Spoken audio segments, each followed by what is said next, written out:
It is 9:30, and I would like to call the meeting in order to order. So, special welcome to everyone.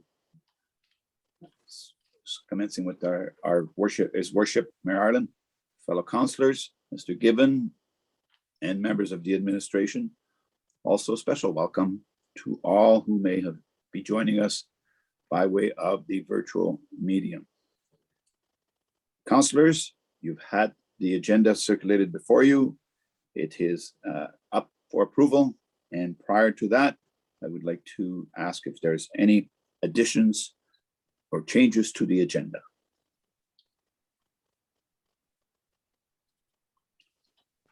The silence would indicate none, so therefore can I request a motion to approve the agenda as presented.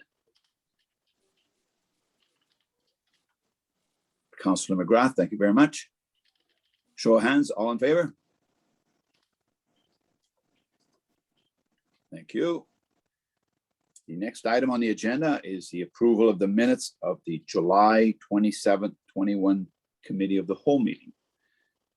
Presumably you have all had a chance to read them.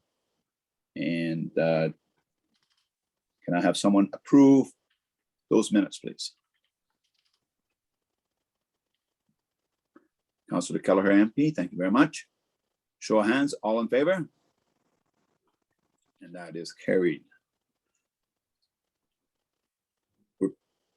Next item on the agenda is presentations, and today we are joined by the Jasper Volleyball League, and the representative is Elizabeth McLaughlin, and she's appearing on our screen now. So Elizabeth, welcome.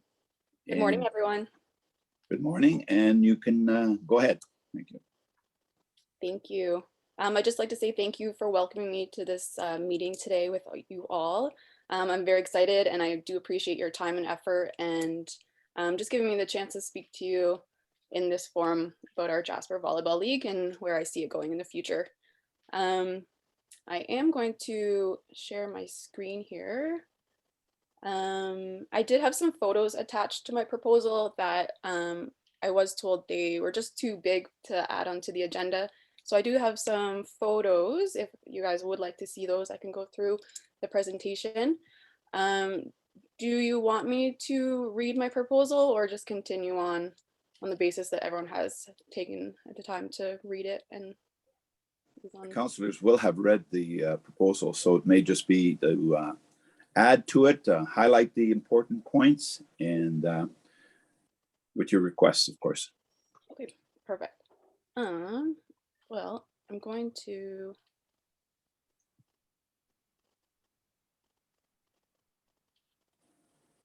try to share my screen. I don't know if it wants to do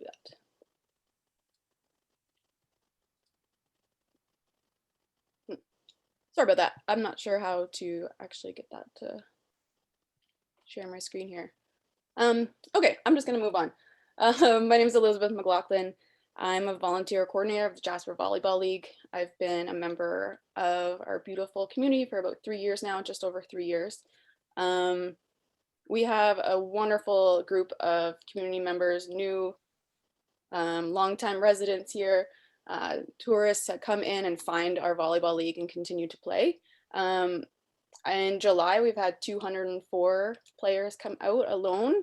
In August already, being only the 10th, we've already had 90 players. So we're gonna definitely go over our 200 players for August 100%.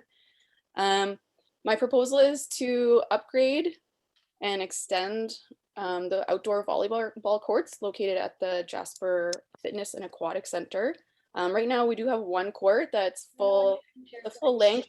Went under there and made sure panelists could. Yep, and I just clicked online and I could have. I didn't, but I could have. So just a little bit of feedback from one of the non-video participants, if everybody can just make sure that they have their microphones off.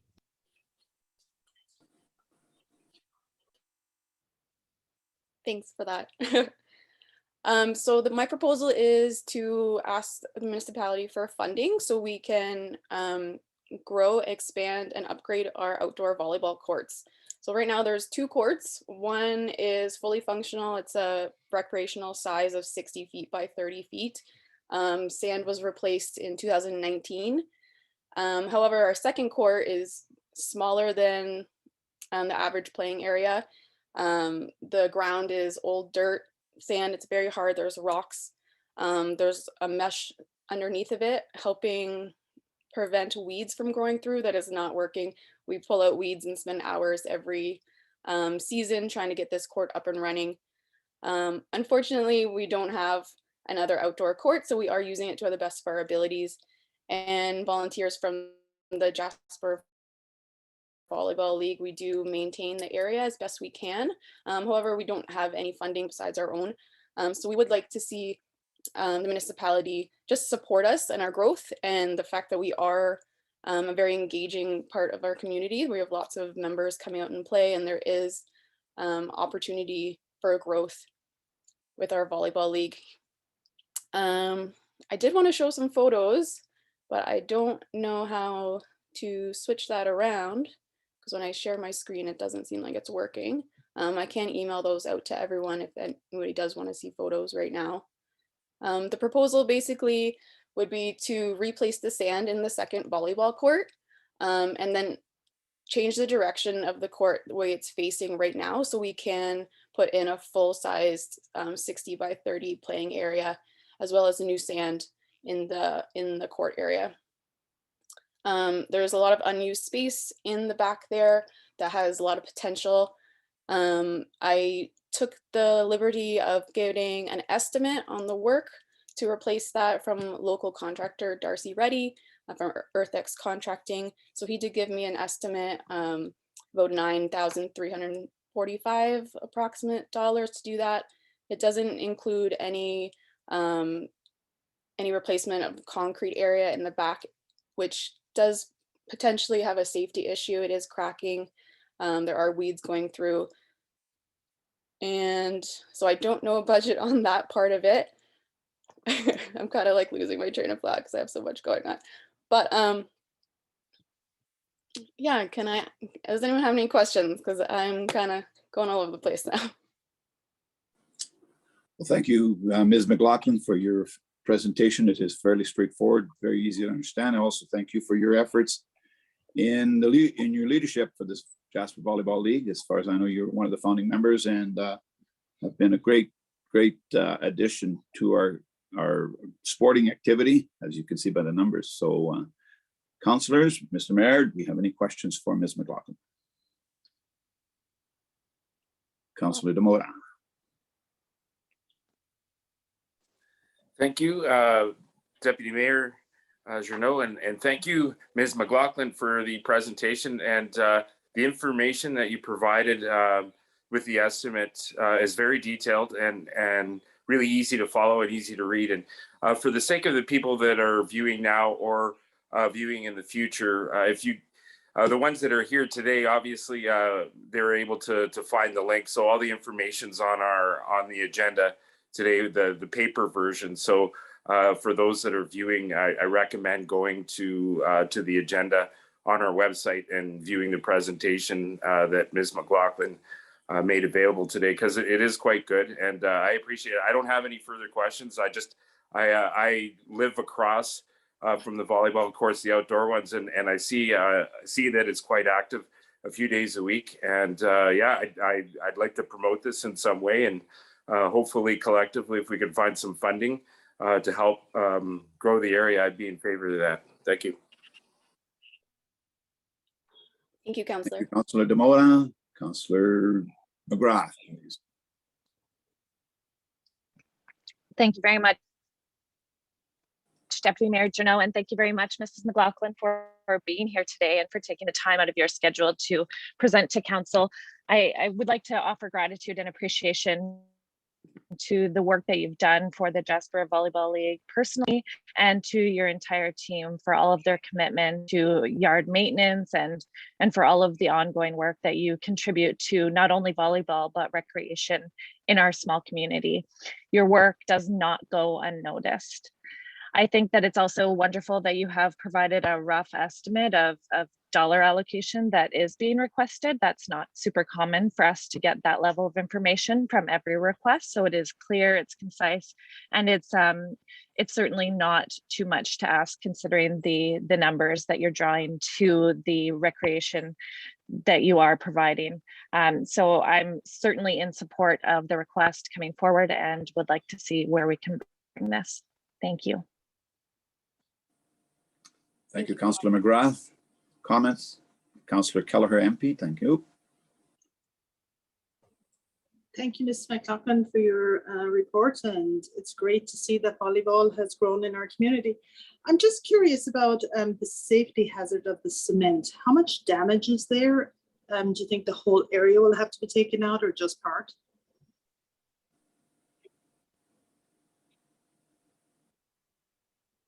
There was a little bit of breakup there. I'm just curious about the safety hazard, the cement area. How big of an area will it all have to be taken out and replaced in order to revamp Court 2? So right now they're attached to the pool. When you walk out, it's called the sun deck area. So it's a cemented area. There's a spot in the middle where there's a bunch of growth through. So there's a bunch of weeds growing through, which has cracked the cement. So there are just cracks going through. I see it as a potential hazard because it's only getting worse. It has spread through the entire area. So it is crumbling, parts of it are coming apart. It's not, I wouldn't say it's a disastrous thing right now, but it's definitely something that we try to keep players aware of, not to, run over there if the ball like gets hit over. I don't think we would have to shut down the entire area to do any maintenance on that. There are 2 exits in and out of the area that we use. So the way I see it, we could block off an area and fix the second court and the cement area without actually having to close off the entire area of use. I don't know how the workers maintenance would find that, but there are different, I don't think we would have to shut down the entire area. Thank you. Councillor Demota. Yes, thank you, Deputy Mayor. Through you to Ms. McLaughlin. I'm just wondering if your group is aware of the, excuse me, the CFEP grants that have potential for availability, and CFEP standing for the Community Facility Enhancement Program put on by the province. I am aware of it. Right now I am trying to get society status for our group. That was something pre-COVID that we had taken on, now being almost after COVID. Some of our members have left the community, so I am looking to bring on more people and push to get a society status so we can apply for grants on our own. At this point right now, I just don't have enough help to do that on my own. But it is something that I've been looking into. There is lots of money out there, government, municipality, and other ways, lots of funding that we could potentially get grants and funding for as well. So I definitely have looked into those, and I would love to, if there's anyone who would love to volunteer to help me get those things going as well. All right. I was just asking because I see that another deadline coming up September 15th for the small funding stream. And, maybe there might be a potential there if you're able to get your status. I don't know how long it takes to organize those things, but hopefully somebody somewhere has some time to help you out, and maybe within your group, if you can get aligned, that would be very helpful. It's, I'm always cognizant, especially in these times, about taxpayers' dollars, and if there is an efficient way that we can move projects along and make them readily available for the community, as less burdensome on the tax bill. So if we can help find a way to get you organized to do that. I know we've done that in the past, but I can't promise administration time and efforts from the municipality, but I think there's probably a way to help somewhere. So we'll keep looking. Definitely. And on that note, I did want to mention I have been contacted by 2 or 3 members of the community whose children are, play volleyball at the local high school. They did reach out to me to say they did want to help fundraise money as well, if we weren't granted any funding from the municipality on a larger scale, that they did want to start doing some local fundraising as well to raise the money ourselves.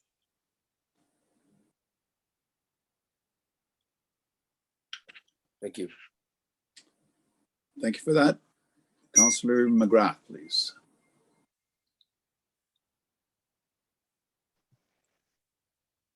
Thank you, Deputy Mayor Janot. This question is more for administration, and the status of the Jasper Volleyball League brought the idea to mind of the current status of our Friends of Jasper Culture and Recreation. We do have a not-for-profit associated with culture and recreation in our community, and I don't ever hear very much of it. What is the current status of it? Is it active, and is there possibility to apply for grants through that stream? Deputy Mayor Janot, I can speak to that briefly, and Ms. McNabb may wish to supplement. But Deputy Mayor, Councillor McGrath, the Friends of Jasper Society does exist. It does actively pursue grants. Had been working on one right now with respect to another facility in the community, the stage at Commemoration Park, that has some elements that were not able to be a part of the initial project scope due to budget constraints. So it does exist. It can apply. This project is a relatively small scale one. And I think from administration's perspective, if council wanted to consider any amount of funding towards this, it might be something that you could refer to the fall budget discussions for consideration at that time, which would also give the group a chance to decide how they might do some fundraising or have a plan for some portion of fundraising on their own. And we could provide that information if it was forthcoming. But the society does exist, does apply for grants for infrastructure, and I think that this is something that could be referred there. But if council additionally wanted to refer to budget, that might also make it so that there is a more concrete opportunity for council to make a decision on it. Thank you. Councillor Butler, I believe you had a question.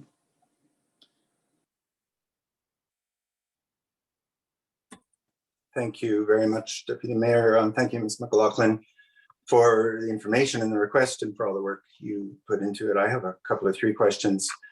I guess the first point to make is you've done a really good job of giving us background on the usage, the number of players, the amount of use it's receiving, and the history, and I really appreciate that. I always try to look at these things through sort of a return on investment through a return on investment lens, and there seems no doubt that it's great to see this facility used again, used more than it used to be, and the kind of investment you're talking about seems pretty straightforward for the amount of use, so I'm fully in support.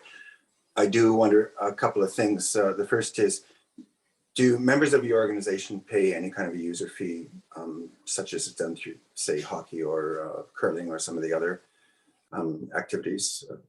Or is it sort of just come and go without fees? So to be a member of our Jasper Volleyball League, there is no fee. It's a very open league style right now because we are in the growth stage. However, we do pay fees to use the courts at the activity center. So there is a drop-in fee of $2.42 per person per day. And then also, if a member does have a gym pass or an all-exclusive pool pass, it is included in that rate that they pay for. So we do pay to play. Great, thanks very much. So I guess my next question might be more for Mr. Given, and it is just really more about, well, I appreciate it and I'm supportive of the idea. It's more about how this is coming.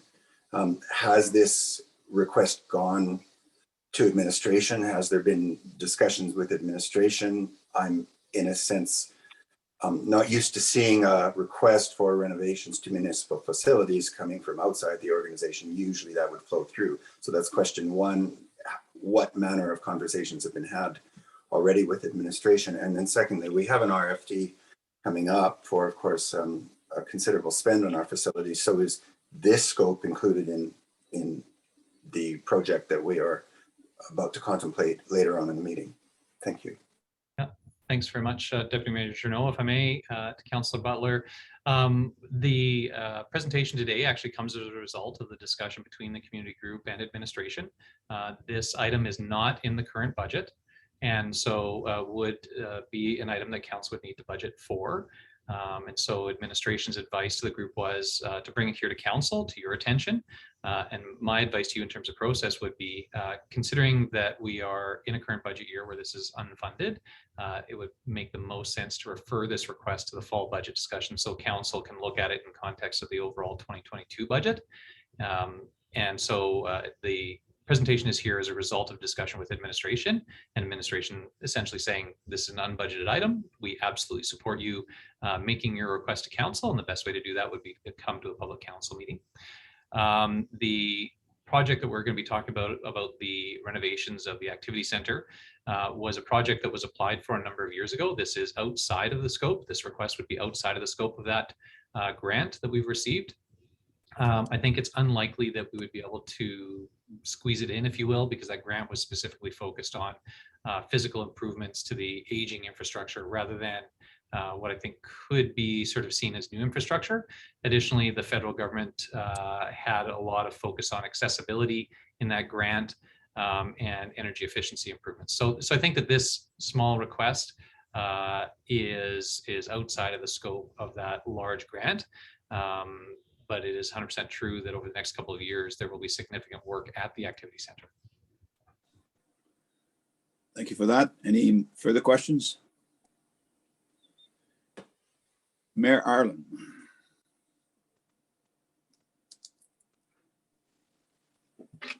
Thank you, Deputy Mayor Journeau, and thank you, Ms. McLaughlin, for a very readable report. Much appreciated. I have just a couple of questions, and generally speaking, I appreciate all the work you've done, and I'm conceptually on side with where you would like to take this. I do have a couple of questions, perhaps for you and perhaps for administration. Firstly, what is the current use of what shows up as green space with a couple of trees? So that is the additional space that would be taken by court number 2. How is that currently used? Your worship, I think maybe that's for me. I'll take Elizabeth off the spot. Deputy Mayor Journeau, if I may.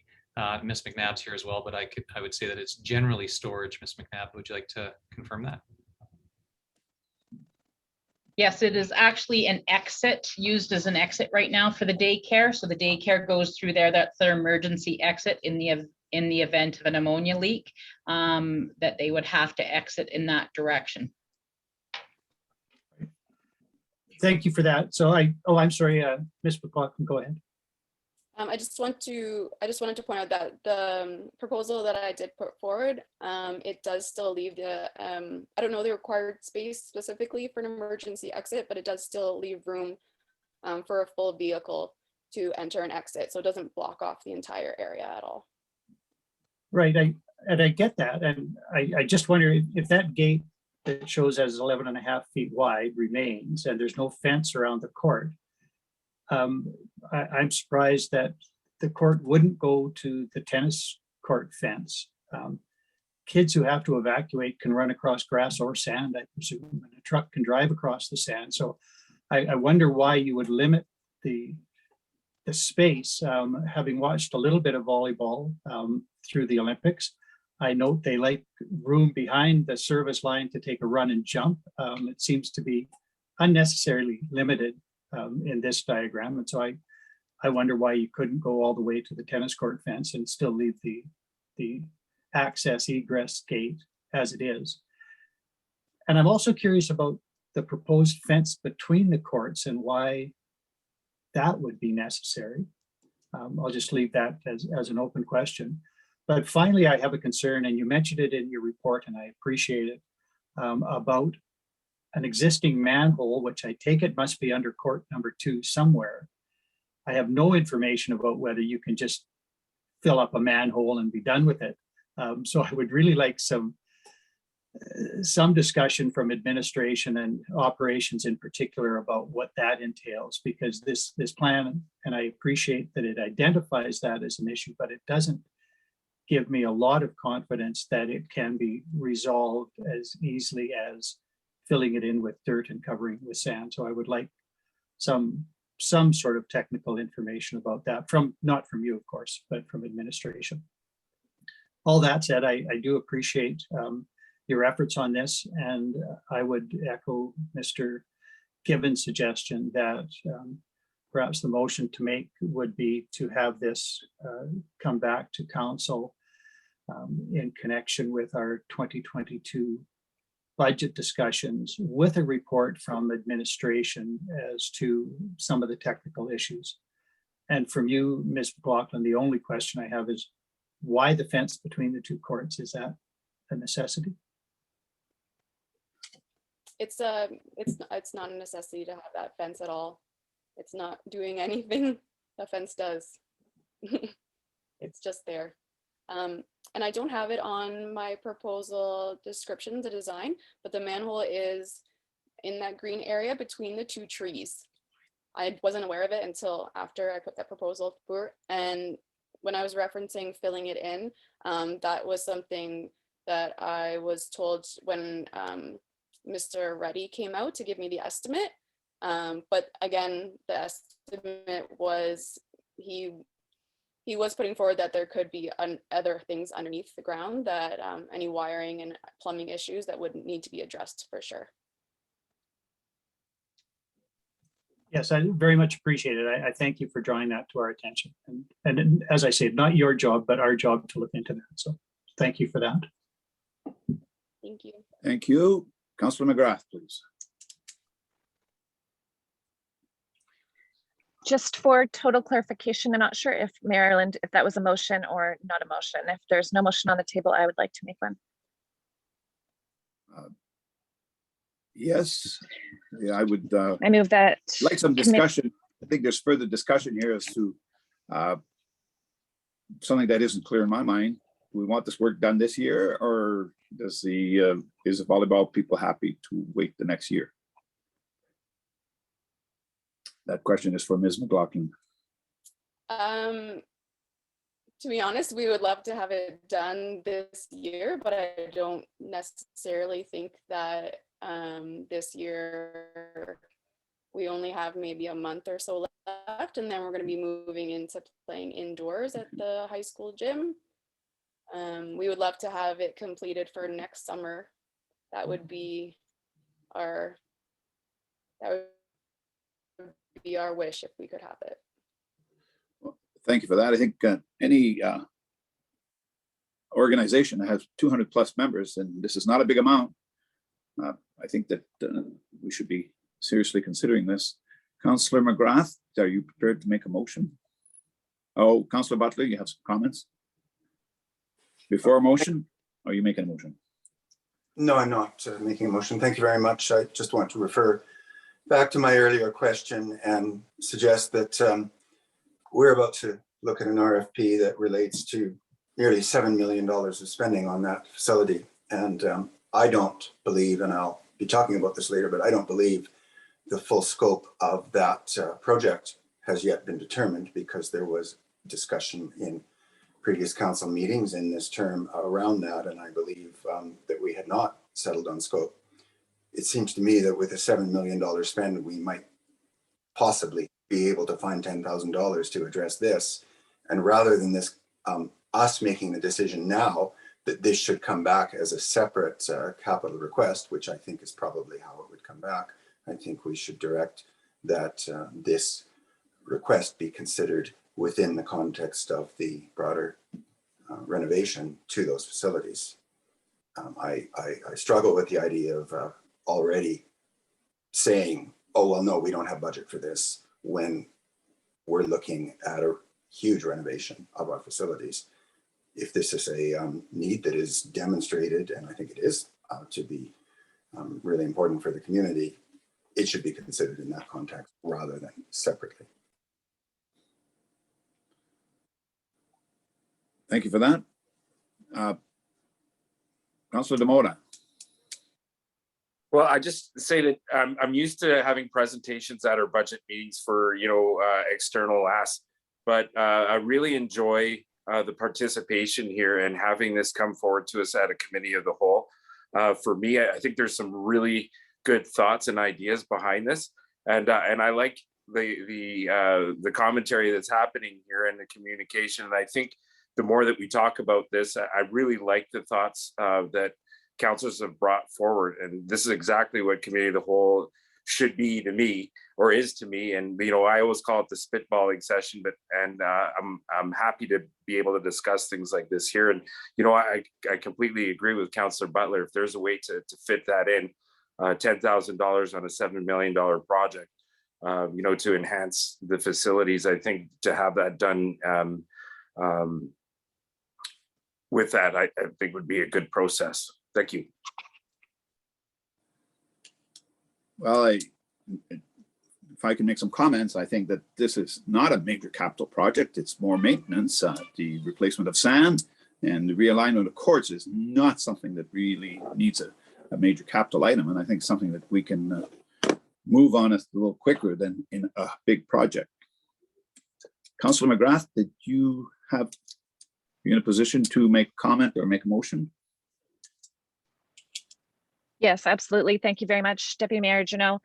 This is our asset, and recreation is something that contributes to community health and is at the center of community health, which Council has decided as our main strategic priority for this term anyways.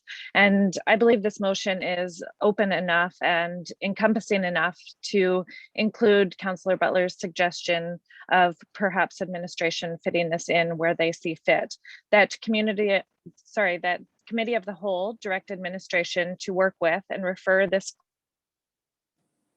court expansion request to the budget consideration, including a scope of work report. Councillor McGrath, your audio was breaking up as you were making that motion. So could you repeat the motion, please? Yes. Please interrupt me if you'd like me to type it out instead of speaking. That Committee of the Whole direct administration to work with and refer this court expansion addition request to 2022 budget considerations, including a scope of work report. Thank you. We all clear on the motion? Any debate on the motion?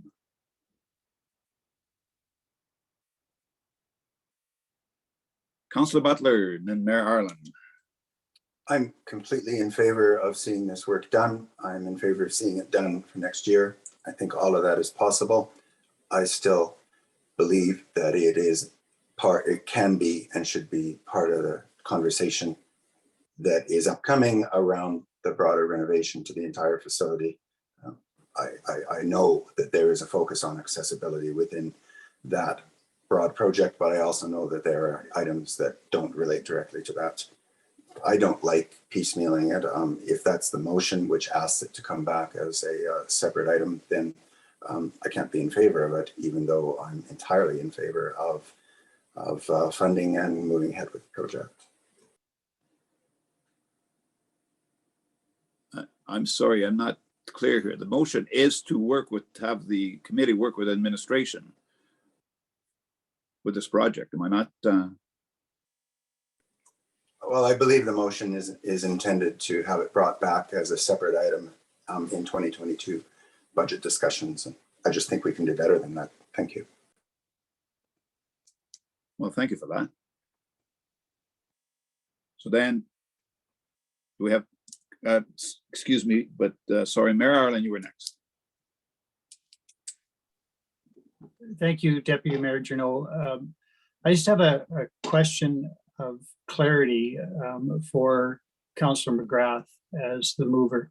She said, I think, if I heard the words correctly, to have it come forward for 2022 budget discussions, and I don't know whether it was an or an and, with a scope of work report.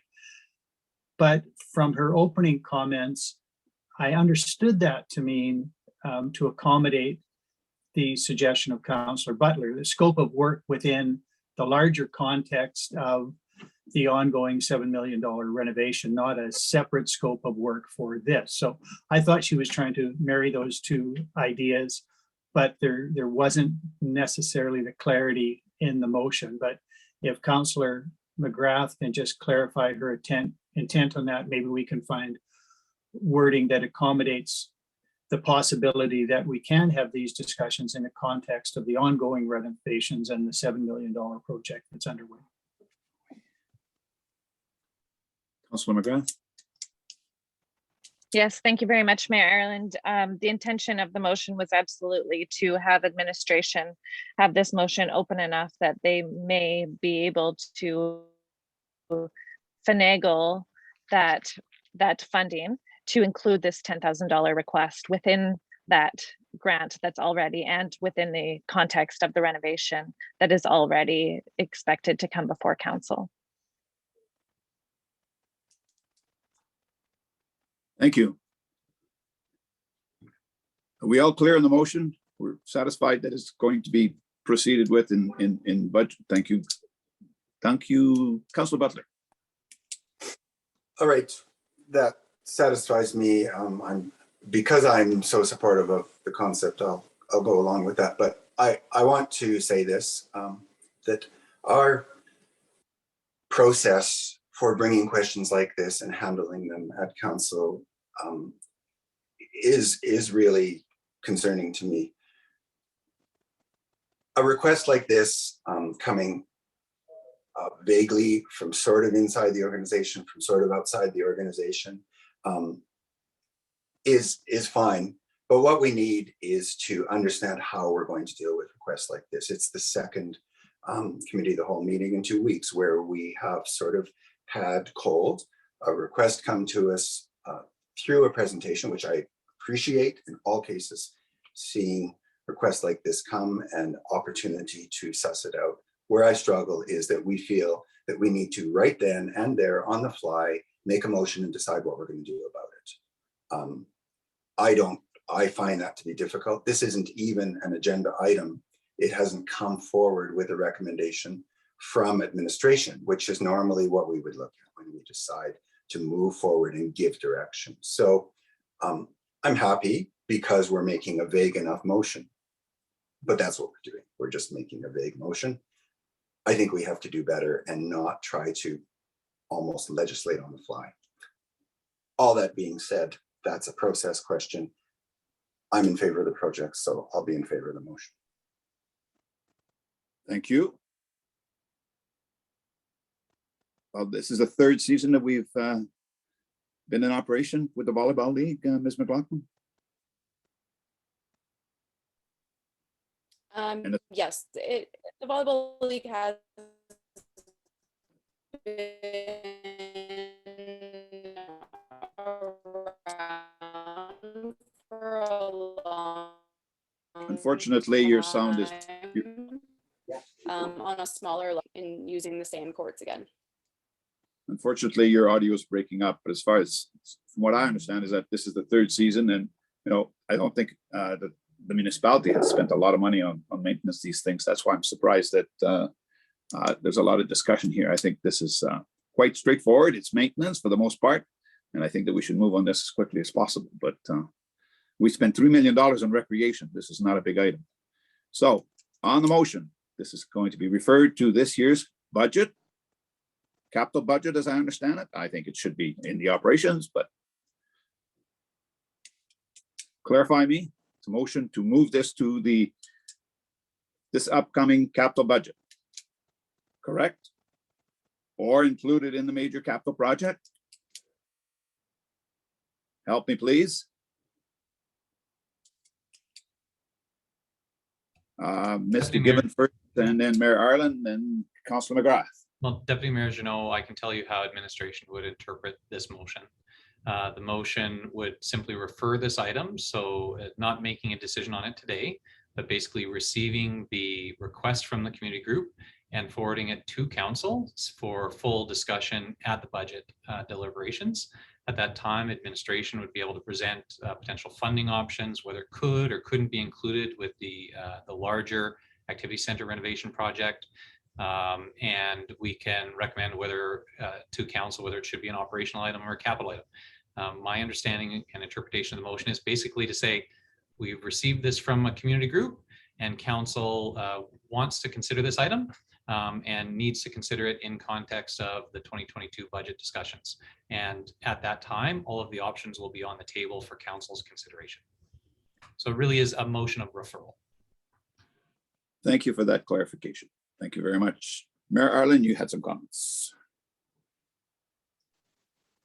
Thank you, Deputy Mayor Journeau, and I will refer back to Councillor McGrath, but my understanding was that it was other than a direct referral to the 2022 budget, that it was a direction that council work with the community group and report back to council with options that could include incorporating this into the ongoing renovations rather than push it specifically to the 2022 budget discussions. And I thought that was the nuance of the motion that Councillor McGrath accepted as her intent. I could be wrong on that, but that is different than simply putting the whole thing over to budget discussions in 2022, because it could be accommodated conceivably within ongoing renovations and doesn't need to be discussed in the context of 2022 budget discussions. And so it could come back earlier than that, and administration could say, we've looked at the details and we can fit this in within existing budget, and here we go. And I'd like to know that that option is open, and that is the motion in respect to which I thought the question was called.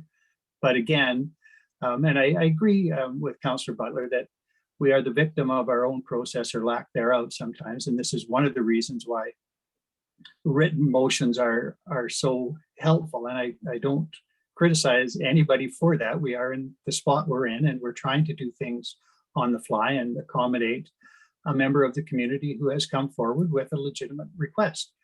But for our own benefit, I think we have to work toward clarity. And although it's a bit complicated, clarity for me suggests that we have not lost sight of the fact that this might be incorporated in the $7 million ongoing project and need not come back at the 2022 budget discussions. So if that is the motion, I am in favor. If that is not the motion, I have to reconsider. You're making it difficult for the chairman.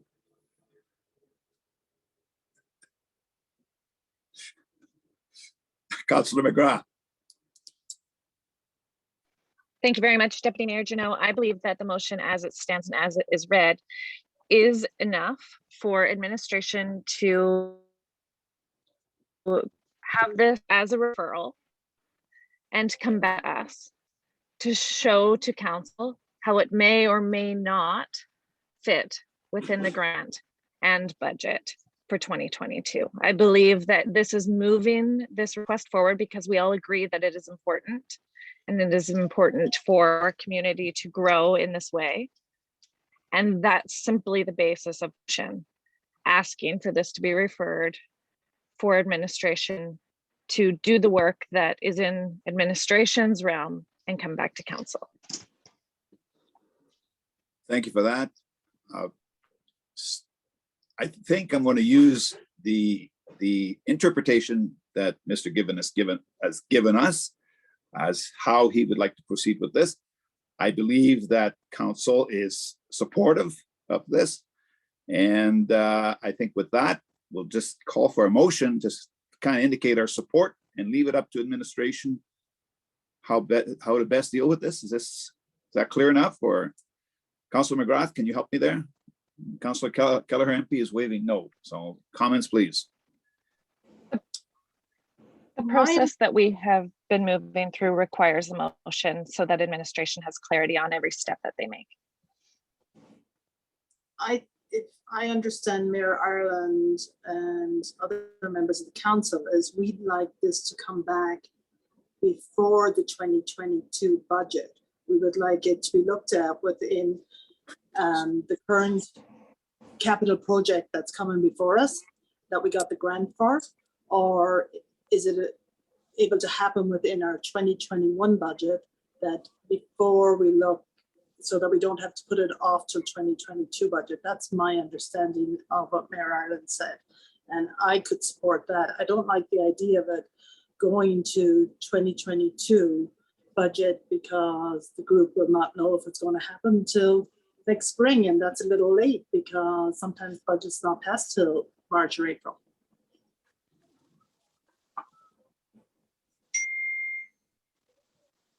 Mr. Given? Thanks, Deputy Mayor Jeannot. I just, from a process perspective and what council has previously approved, in the 2021 budget, council approved monies for design and engineering for the activity center renovation. There was specific discussion at the budget meetings about whether council was or wasn't approving any actual capital dollars to build anything. And at that time, council chose to approve design and engineering monies. There is no there are no approved capital dollars in the 2021 budget to build anything. There's money for consultants and to do the pre-work that we need to do. But I think council will remember that there was significant discussion around the major works, and that those discussions on major works would be subsequent and presented to council for budget consideration subsequent to the design work that you approved. So there isn't any capital dollars sitting in the budget available to do this from that major project. And from an administration perspective, the ICIP grant that was made for that major capital project did not include this in the project scope. And so it's possible that maybe, and if you can see my quotation marks there, maybe we could squish this in, but we would need some time to determine that. But in any case, council has not approved capital dollars to build anything related to the activity center through that grant in 2021. Council has approved design and engineering monies, and the report that you're seeing coming up next is a very limited portion of those design and engineering monies. There's no money there for a single brick. Thank you for that. I view this more as maintenance and capital, sorry, but because it's not a big amount. We spend a lot of money in recreation, and this is a realignment of court providing sand, which is a maintenance item. Not sure why there's all that discussion on this. I'd like to move on, please. Councillor Demora. Yes, thank you. And I agree with you. It's time to move on. And, I just want to remind everyone, especially the viewers, that this is committee of the whole, and we're not making a decision here. We're making a motion to get information to see if things are workable, like just to make it as understandable as possible. So I believe in concept, we think it's a great idea. So we're going to get some more information on how this could be feasible, in the near future, or if it has to be deferred. So I'm in favor of voting for this right now. I can almost assure you that we're probably unclear on the motion. However, I will call a question, because I think you're all going to be in favor. Are you in favor of the motion that was presented by Councillor McGrath? Show of hands, please.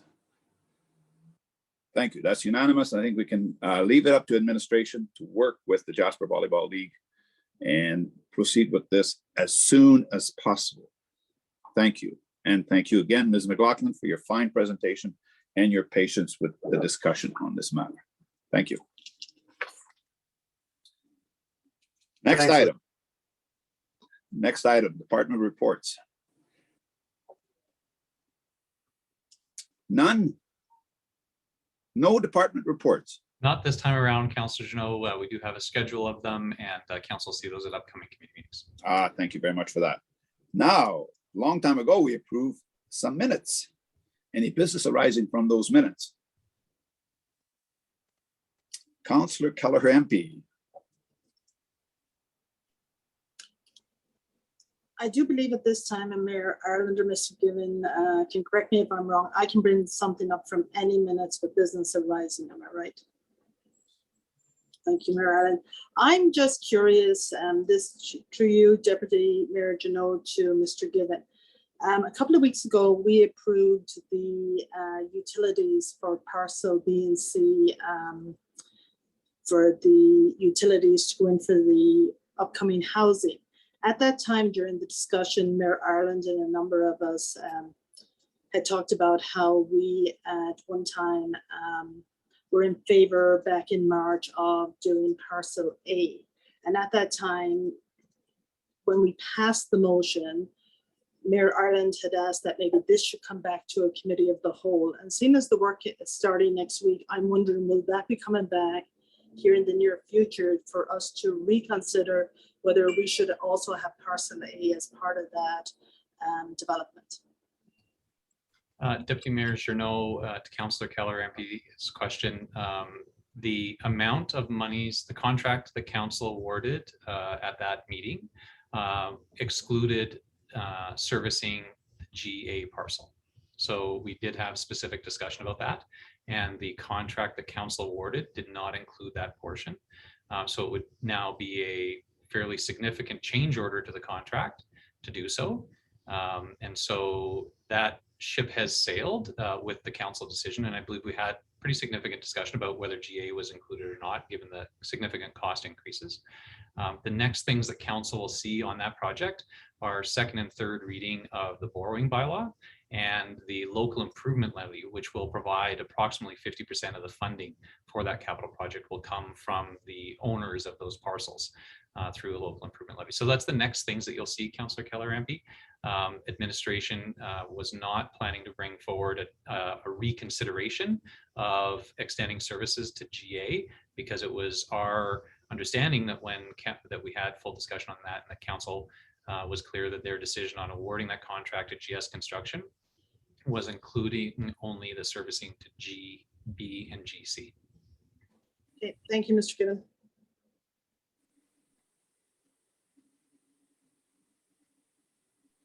Thank you for that. Mayor Arlen? Thank you, Deputy Mayor Journeau. Just a matter arising from the minutes of July 27th. We passed a motion at that time which included a recommendation that council undertake advocacy to encourage the province of Alberta to join the national-wide early learning and childcare plan as soon as possible. Recent comments that I saw from our MLA speak about some provincial acceptance of a federal plan, but I'm trying to understand whether we know where the province currently stands in respect to the national-wide early learning and childcare plan. And I don't necessarily need an answer today, and I appreciate no one was prepared for the question, but in context, we are invited to meet with the Minister of Municipal Affairs in a couple of days. And if we are going to take advocacy on this issue, I would like to understand the ground rules a little better. And so if council could receive from administration their assessment before that meeting with Minister McIver about where the province stands with respect to early childhood, I would find that really helpful. And I am confused by comments that I read in the local publication that suggest one thing, which I think is not what our MLA was talking about, but there is great confusion, I think, and certainly in my mind. So I ask that as business arising, and can we potentially get some sort of update from administration prior to our meeting with Minister McIver, so we better understand where the province is today on early learning and childcare. Mr. Gibbon? Deputy Mayor Journeau, I do have something we can certainly get council, something more detailed in writing, likely by email. But the recent announcements towards the end of July were not related to the federal government's intent to establish $10 a day daycare, which is the I guess, if you could, the big promise from the federal government. Alberta has not yet, as I understand, signed on to that. The most recent announcement was an extension of Alberta's last agreement for funding, but it does not provide that $10 a day daycare, which is sort of the new commitment from the federal government that other provinces have signed on to. We can provide council a little bit more specificity and detail via email in advance of the meeting with Minister McIver. Thank you. We are still on item 7, business arising from the minutes. Councillor Butler. Thank you very much. I apologize that at the beginning of the meeting, my system seemed to freeze and I sat here for about 3 minutes waiting for the meeting to start, and then discovered when my meeting started that we were already had apparently approved the minutes. But that's the vagaries of Zoom meetings. However, I feel nonetheless that even though the minutes were approved, that to bring up the point I was going to, which is, and forgive me if this was addressed, because as I said, I couldn't hear the meeting. There is a motion following motion 331/21, which has not been numbered.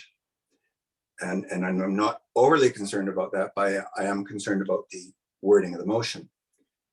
That committee recommend council support in principle the West Yellowhead Regional Waste Management model with 2 conditions. The second bullet says length of appointment to members of the commission, but we adjusted that wording. That wording is not clear. Mayor Ireland proposed a change to that wording. I don't remember the exact specifics of it, but it had to do with reducing or eliminating the requirement for. And I feel like it's important enough to mention and rectify, and that motion be properly numbered so as to be properly recorded and maintained in the records. If this came up, I apologize. However, I think it's worth rectifying. Well, thank you for bringing up that detail. This was to recommend to council, and council has discussed this last week, did we not? Councillor Demota. Yeah, I think at that time, the minutes were something else for the committee of the whole, and then we adjusted it last week for the regular meeting. So that's why. Yeah, I'm sorry. I apologize. I'm reading committee meetings. That was forwarded to the last regular meeting, and it was dealt with at the regular meeting, and there the change was made. So I'm really sorry. I've wasted some time here. I apologize. Thank you. I'm glad you did, because I had similar confusion there, and I thought I ironed that out in my head. But then when you brought it up again, I'm like, did we or didn't we? So thank you. Yeah, it was dealt with at regular meeting. This is that was committee minutes. I apologize. Ignore everything I said, and you might want to ignore much more of what I have to say. Yeah, we'll see. Councillor Butler, we always enjoy your contribution, and you did bring up a small detail that it's not numbered, and that still remains that way. So thank you for that. But it's not important because it's just a committee motion and it was properly dealt with. So I'm not worried about it. Thank you. We're still on item 7, business arising from the minutes. Any more discussion? I see no show of hands on that one. We can move on to item 8, new business. Item 8.1, activity center renovation project management services, and it's a request for a proposal. In that we have a package in the agenda, and I believe Mr. Given will be making a presentation. Go ahead, Mr. Given. Yes, thank you, Deputy Mayor Journeau. So a relatively brief presentation, although we've already discussed a little bit, at least tangentially, the activity center renovation project. As council well knows, the municipality has secured approximately $6.95 million in grant and municipal tax funding towards a major renovation of these facilities. Council has budgeted, as I referenced, just over $1 million for design and engineering related to the facilities in 2021, essentially saying let's make sure that we have the horse before the cart, and that we have design and a plan before we approve the actual construction. Also, council has approved $200,000 for a structural review of the fitness and aquatic center in 2021. So there are a significant number of items related to the activity center, to significant capital dollars. And given the complexity of the project and our desire to use those dollars most effectively and efficiently, administration view was that we needed to have a dedicated project manager set to ensure that that we move quickly on this project, and also, as I said, efficiently getting best use of those federal dollars that have been granted to us. So to support that, administration issued a request for proposals for project management services through the Alberta Purchasing Connection on July 16th. That RFP closed on July 30th and was, I think, quite successful. It received 10 submissions from qualified applicants, which I think was quite a good outcome. And in that RFP, we asked for applicants to support the municipality in rationalizing all the various capital projects that are in our budget related to the activity center and that major grant into a comprehensive program that is logical and actionable. We asked them to support us in our engagement of other professional services, such as design companies or engineering firms, and ultimately construction contractors through assisting us through the public procurement processes as required. And then to also assist us in providing ongoing oversight, monitoring, and reporting to administration and to council on the project as required. And then also to integrate and coordinate our internal MOJ resources as required. Obviously, a project of this scale has impacts to operations, culture and recreation, finance and administration. And so we wanted to ensure that there is a specific body designated to coordinate those internal workings. Given our current administrative capacity and the specific skill sets that we're looking for, the idea of going out to a consultant offers the best opportunity for us to bring in resources that we don't have inside, as well as a dedicated focus on this project. So as I referenced, there were 10 submissions. Administration reviewed those. The reviewers were myself, the Director of Operations, and the Director of Culture and Recreation. We each reviewed all of the 10 applications independently and scored them independently. And then those scores were averaged. So the reviewer scores were totaled and averaged to give the final scores that you see in the table in the report. The highest evaluated submission came from WSP. They received a final score of 85 points out of 100. That was followed by JLL and Santec, as you see, and so on. We only listed the top 5 because those were the ones that were most relevant and in consideration. Administration's recommendation is the council award project management services to WSP in the amount of $98,790 to support the activity center renovation project. I will take any questions, Deputy Mayor Jeannot, if council has any. But again, this is simply the very, very first step in making sure that we can most effectively utilize that very significant provincial and federal dollars that we receive towards improving the activity center. Thank you, Mr. Given. Councillors, questions, comments? Councillor Demota. Yeah, I often debate, the relevance of having committee create motions to forward to council and, just that whole decision-making process, even though we're not making a decision here. And I still struggle with having the old process of notice for a motion. And I think this would fall into that category because I'm satisfied with the information that we have here. And, I'd like to move forward. And I think that sometimes it just overcomplicates things. But I appreciate the report. I like seeing the information there. Often we question the process, and I like having that in front of us so that we're able to make a more concrete decision. So I appreciate the information that's there. Thank you. Thank you for that. I believe Councillor McGrath was next, and then Councillor Kelleher MP, and then Councillor Butler. Thank you very much, Deputy Mayor Jeannot. I appreciate this coming forward from administration's gratitude to administration for putting this together.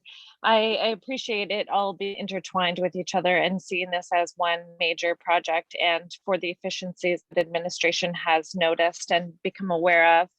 We have been vulnerable in this sector in the past, and our project management has led us to issues in the past. Project management is really important for a seamless focus and this large scale project to both lessen impact to our community as it's building and to leave us less vulnerable in the ways that we have been vulnerable in the past, that will deal with any issues as they will inevitably arise as they do in construction projects. So I support this, and I really thank administration for bringing it forward as they have. Thank you. Thank you for that. Councillor Keller-Hempy, please. Thank you, Deputy Mayor Janot, through you to Mr. Gibbon. Under this project management, will they oversee the building of the ice plant that is currently supposed to be going up right beside the activity center, because that was supposed to happen before we did the boards and stuff? That's not happening. Is that part of that, and where is that? Is that on track? Thanks, Deputy Mayor Janot, if I may, to Councillor Keller-Hempy. This is a perfect example of why administration is recommending that we need a project manager. There are a number of different ongoing capital projects, some that have been approved and are in progress, some that are not yet started, others that are approved with funds but haven't been sort of initiated. And we want to make sure that there's a logical approach to that. My biggest concern is that we would spend significant public dollars and only to find out later on that we spent them in the wrong place or that they could have been coordinated better. That's why we're bringing this forward. My understanding from operations is that they were ready to move forward with that essentially the plumbing is in place. I would need to look to Mr. Greathead to see about the current status, and I don't see him on the panelists list right now. But I can certainly get council an update on the status of the ice plant project. It is a very large project that is outstanding and an example of why we need this kind of project coordination, because it would be unfortunate to spend significant, well, it's unfortunate that project hasn't been completed yet, given that council budgeted for it previously. But it would be even worse if we spent those dollars in the wrong place and ultimately found ourselves constrained in what other renovations we could do because we didn't coordinate those projects. And that is a part of the driving intent behind this. Councillor Keller-Hempy, I will get Mr. Greathead to provide council an update by email on the ice plant installation project. Thank you, Mr. Gibbon. Thank you for that. Councillor Butler. Thank you very much. I have a number of questions about this. Thank you for bringing it forward. I was expecting it.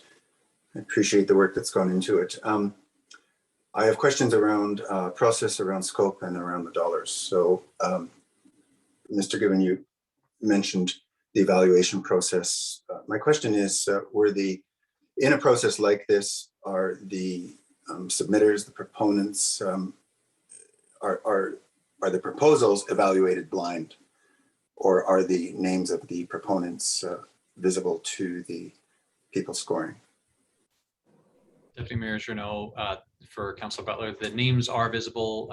Each reviewer is provided the package that was submitted, and it would be impossible. Well, sorry, anything is possible. It'd be very, very difficult to scrub all references from every submitter because we didn't structure the RP that way. If that was something that council was concerned about, we certainly could put that as a requirement that there be no branding or company names, but in essence, the submissions were forwarded with company branding throughout them. And so that was not possible and was not done. Okay, thank you very much for that. Deputy Mayor, I have a number of questions. Do you mind if I carry on and work through? Go ahead. Thank you very much. So I have questions about scope, and I referenced it in my earlier discussion. So I know we directed to move forward with the design work and the pre-development work, and I'm fine in principle with that. My first question is around the sentence below the 4 bullets. It says the municipality of Jasper has secured approximately $6.95 million in grant and municipal tax funding. So my question is, what is the split there between grant and municipal tax funding? Deputy Mayor Janot, for Councillor Butler, I don't have that at hand, have the specifics. I can certainly find that and provide it to council given a couple of moments here. All right. And the reason I'm questioning it is I'm confused about where we are in terms of scope and where we are in terms of approval. So we earlier heard that council has not approved any capital money, but I think there's capital money in that number of $6.9 million that, and maybe I'm tripping over just a specific word, but it says it's secured. And I thought we had not allocated that capital funding. And I think I've asked about it in the past and we've been assured that we haven't. And I know we're going to spend a lot of money on these facilities, and we have already allocated a lot of money for the work that we've already done or initiated, including the ice plant. However, when this question of the overall scope of the renovation came to council a couple of years ago, and it has come in front of us, I believe twice, council had a lot of concern about the scope. And I am concerned about including a broad scope of work into this RFP and setting a direction that cannot be undone when council actually specifically declined to approve the full scope of work that we were presented with. So I don't know where we're at in scope.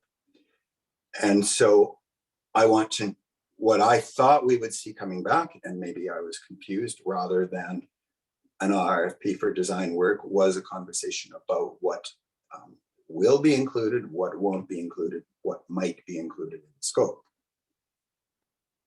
So can you help me to understand to what extent is the scope of the renovations contemplated already determined? Deputy Mayor Journeau, for Councilor Butler. First, just to be 100% clear, this request for proposals has nothing to do with design. We're not seeking a design firm to help us design the building. We're seeking resources to help us coordinate the project. That means calling meetings, taking minutes of meetings, ensuring that there's a project timeline. And a part of that project timeline would be securing design services and running design services. That is a separate discussion that we're not asking council to make any decision. Actually, to be clear, this is a committee meeting, so we're actually asking council to refer this to council. So you'd make a decision next week. But this specific request is just for project management services to supplement the internal resources that we have, because we do not have a designated project manager that would be able to dedicate the time necessary to a large project like this. We don't have that in-house. So that the scope of this RFD, request for decision, that's in front of council today, is only for project management services. You will see additional decisions coming to you and requests coming to you around design. So that would be next stages. In terms of the grant itself, that grant was submitted a number of years ago. I believe it may have been 2016 or 2017 that it was submitted. At the time, administration did include a rough, well, a high level view of the project scope was required. You don't simply have the opportunity to say we would like some money for activity center. You need to put in some specifics. I think there is some acknowledgement that that may need to be adjusted over time. The $6.9 some million that are referred to here discount monies that were received for the purpose of improving the log cabin, because some portion of that grant was actually dedicated to the log cabin. That obviously is not a part of the activity center renovation. It's a few blocks away. And so what we're saying is we have one building, if we can call it one facility, comprised of a couple of buildings on one site. And so we need a project manager to help us look at that rather than as a bunch of little bits and pieces, which would probably be inefficient and less effective. We need to look at this site as one project. The scope, this very specific scope of what are we going to build would be determined at sort of successive stages after we do design and engineering. And then finally, council would see recommendations coming forward after you've approved a design to award construction of that design that had been approved by council to a company. But that's a number of steps down the road. On the grant specifically, I don't have the dollar funds in front of me, but I do have the percentage breakdown. So the monies that are going towards the activity center renovation, if we can call it that at the high level, the activity center renovation. 40% of that funding is coming from the federal government through the ICIP grant. 33.33% is coming from the Municipal Sustainability Initiative, which I believe is the provincial grant, and 26.67% is coming through municipal tax dollars. So the municipality is, as a part of that grant, was required to commit some municipal tax dollars to the project. And in the case of the specific grant that we received, the amount of municipal tax dollars was just over 26% of the total amount required. If we don't contribute that amount of municipal tax dollars, we cannot leverage the larger amount of provincial and federal dollars into Jasper.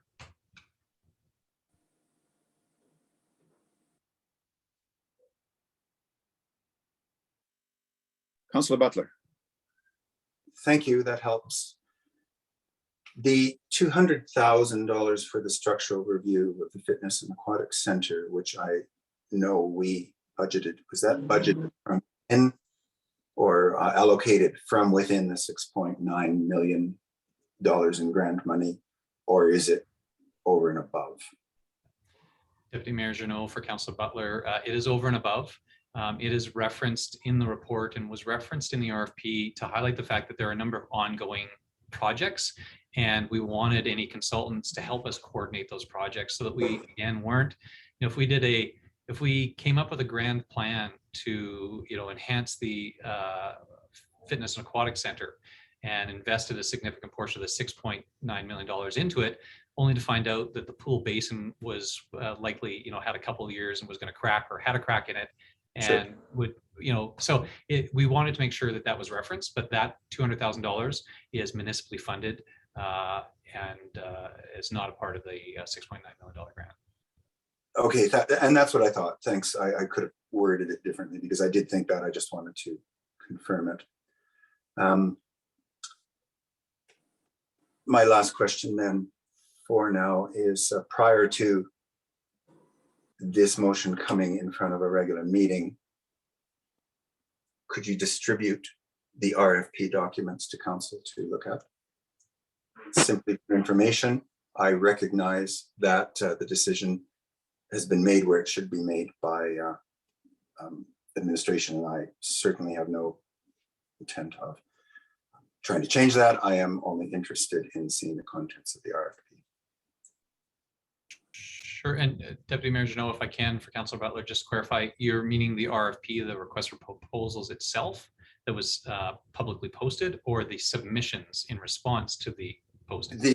The former, and I'm assuming it's public because it was publicly posted. Yeah. But Yeah, I'm absolutely.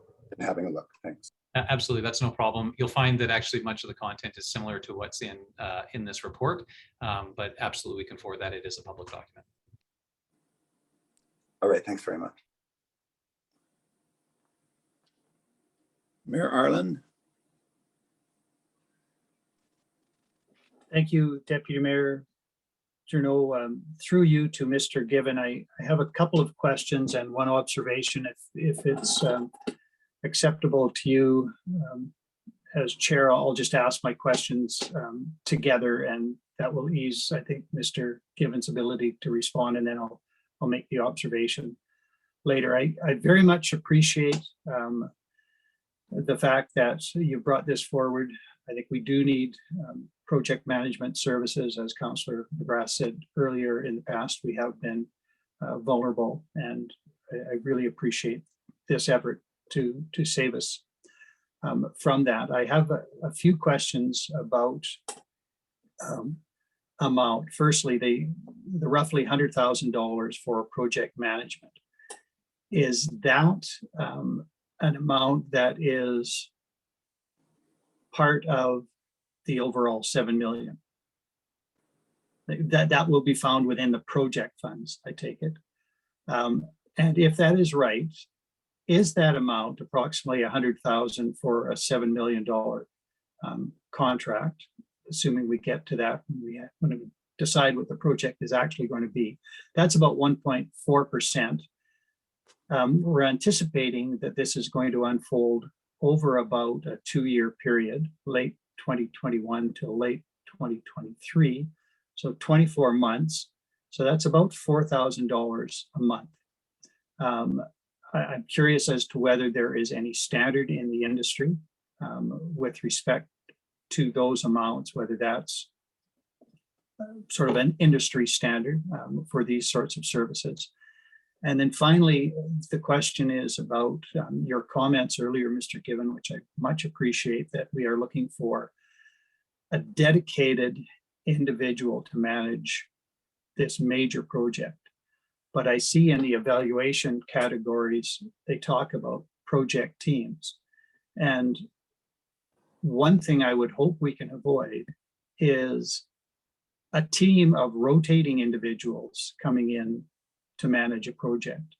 I think the benefit of an individual from start to finish is irreplaceable, to have one person on the ground doing this. And so I just open that to you, whether or not that has been part of the consideration, part of the RFP, and part of the responses, that there would be an individual dedicated to this purpose. So a range of questions about amount and individuals, but I wonder whether you could address those, and then I'll just follow up with an observation. Deputy Mayor Journeau, if I Go ahead, may. Stephen. So I think the first question was, will these funds be coming from the project grant? The answer to that is yes. This would come from the approved monies, the just over $1 million that council approved for design and engineering. So it is, and maybe more broadly, we can say for consultancy work, because this is a consultancy, it is not design and engineering. So I don't want to confuse the clarity that I hope we'd established before. But this amount would be funded from the project dollars. A quick reference suggests that typical design and engineering services on capital expenditures range, and it is a fairly broad range, from between 5 to 15% of the total CapEx expenditure. So this 1-point-something% is a very small part of that. And council should expect that there will be additional consultancy services. We have not at this point made a determination about whether we're going to have an architect and design team, or whether we would go with an engineering team, but likely those types of services will be needed as we move forward. And so ultimately, I would expect that the amount of consultancy, separate from buying building materials and hiring a contractor to assemble them, the consultancy services will probably be in that 5 to 15% range by the time we are complete the overall project. And I think, Your Worship, that was the 3 questions. Oh, and the team. Each submission was scored with the reviewers considering the team that was provided. And I'll say that generally we appreciated when there was a fairly robust team that had some bench strength, if I can, where there was some ability for a firm to be able to provide additional resources if somebody is out for some reason. But we also looked at who the key individual was going to be and who the key contact was. And we are satisfied in this case that the main contact is both a project manager as well as having an architectural technologist design background, and is also LEED certified. So we're very confident about the specific individual, and then the overall project team and the bench strength that was apparent in the WSP proposal are some of the reasons why they were evaluated fairly high in that area. Thank you for that. For all of that. I might just continue with more of an observation than a question, although perhaps a question arises. I note the briefing note for us indicates that the RFP was posted to Alberta Purchasing Connection.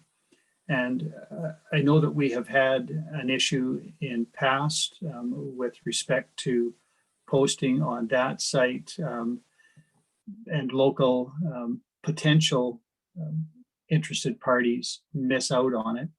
I wonder whether it was posted anywhere other than on that. And our experience shows that there are individuals in the community who have some experience as project manager. I have no way of knowing whether they applied or did not apply or responded to the request.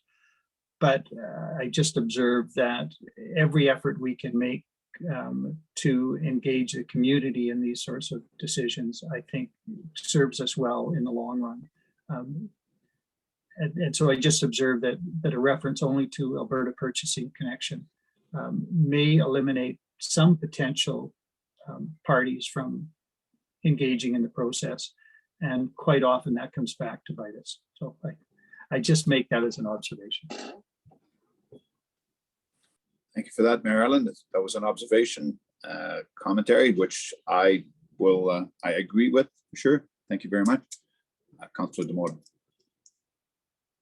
Well, I really appreciate, the comments and the observations that the mayor was making,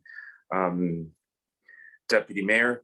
And, I just maybe through you to Mr. Given and, mentioning bench strength. And I really, I like that term. And even from our own perspective, I hope that we have some corporate history, enough bench strength. And if not, maybe lean on some others that might have been involved in past projects, because our location seems to, add to some issues. And, when we went ahead with the fitness center addition, and even with the library project, we had some initial understandings of how things were going to roll out, but then we had a lot of roadblocks. And, perhaps if we can lean on some of that history so that we can maybe prevent or circumvent future issues that, we've already experienced and don't need to go down that road again. Thank you. Thank you for that. Councillor Butler. Thanks very much for coming back to me. I just wanted to follow up with a couple of things relative to earlier questions. First was Mr. Given relative to Councillor Keller-Hermpy's question. So I just want to be clear whether the project management services where we will be awarding here will include overseeing the ice plant, which we have already approved, or not. Deputy Mayor Journeau, to Councillor Butler's question. So the request for quotations, the tender for the ice plant has actually gone out. And so the project manager would be informed of that as a project that would be underway. And we would be requesting them to set up an action chart or a timeline of how that construction project will fit in with design of the other project. So they will not be overseeing the construction of that project. They will ensure that anything that is happening related to that project is a part of the master timeline for the larger activity center renovation, if that makes sense. So again, they would not have any specific responsibilities to directing that project for the ice plant.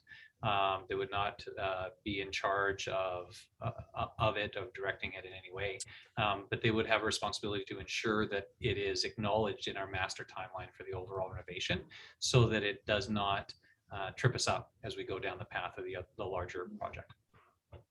Great, thanks. That's clear. But then just to again be clear, the project management contract for the other construction that is included in the scope, this contract would cover actual overseeing of that construction.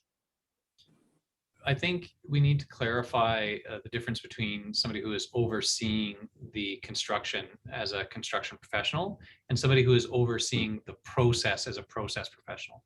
And what we're looking for here is a process professional who can ensure that things move well, that they move on a timeline, that everybody that needs to know the timeline is informed of the timeline, and that all the different parts are brought to the table and that nothing is missed. And so it really is more of a process person that we're looking for here, rather than a construction implementation expert. Yeah, I get that. Sorry, maybe I can ask the question a little bit of a different way. So this contract, will the team or individuals be in place from the awarding of the contract until the completion of construction? Yes, that's the intent. All right. And then my second question is, I just want to clarify, because I know we had some separate conversations around the log cabin reno. which is part of the overall project, but we have approved that piece of capital funding sort of separately, have we not? I think that's what you said. Yes, that's right. That has been approved. It was in the 2021 approved capital budget. So it is on the books. But for the, it was administratively, as we looked at that and said, well, that project is happening over there. And yes, we need to dedicate the right amount of grant funding towards it, that, in accordance with what we applied for in the first place. But it is not a part of this overall coordination. We can handle that project in-house. Right, thanks. So, however, financially, it is in fact part of that nearly $7 million package. And we sort of peaked. That's right, Councillor Butler.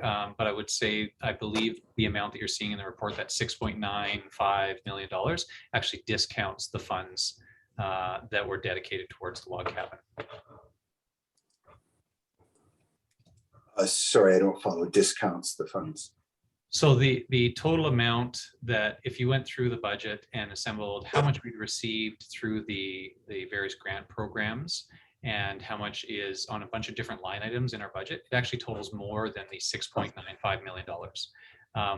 In the request for proposals, we didn't want to suggest to the firms that they were managing a $7.3 million project or an $8 million project.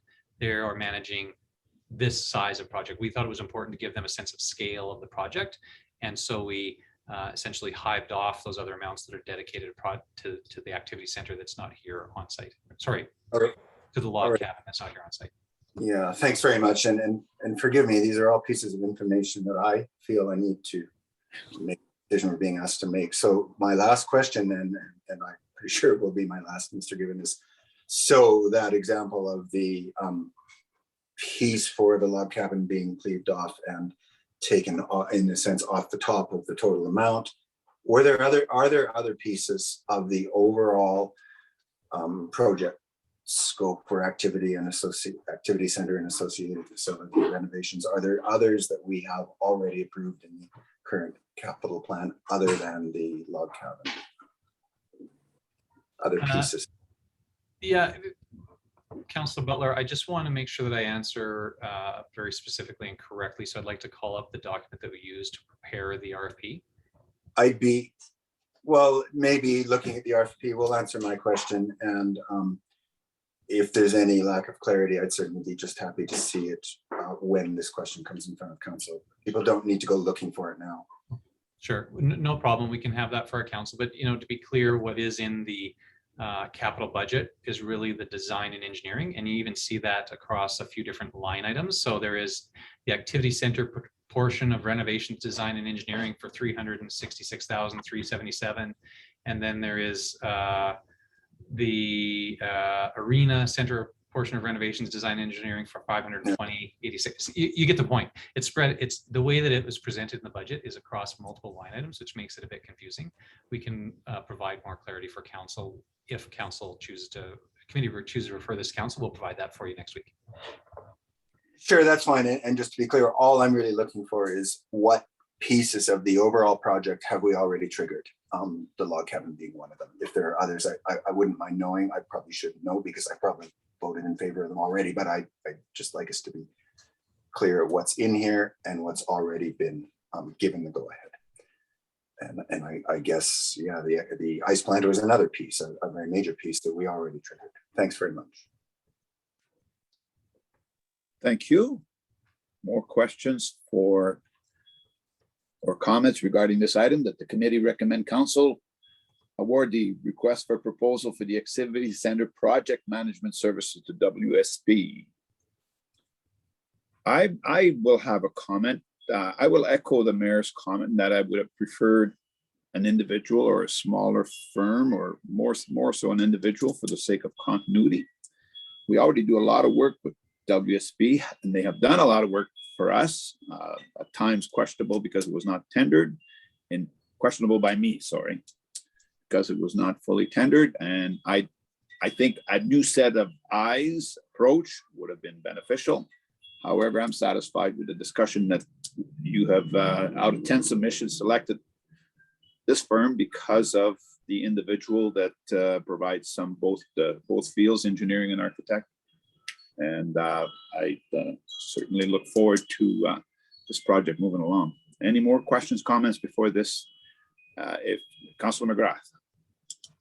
Thank you very much, Deputy Mayor Janot. Just one additional comment, and not in relation to the request specifically, but in relation to project management and our organization of the municipality of Jasper and its function.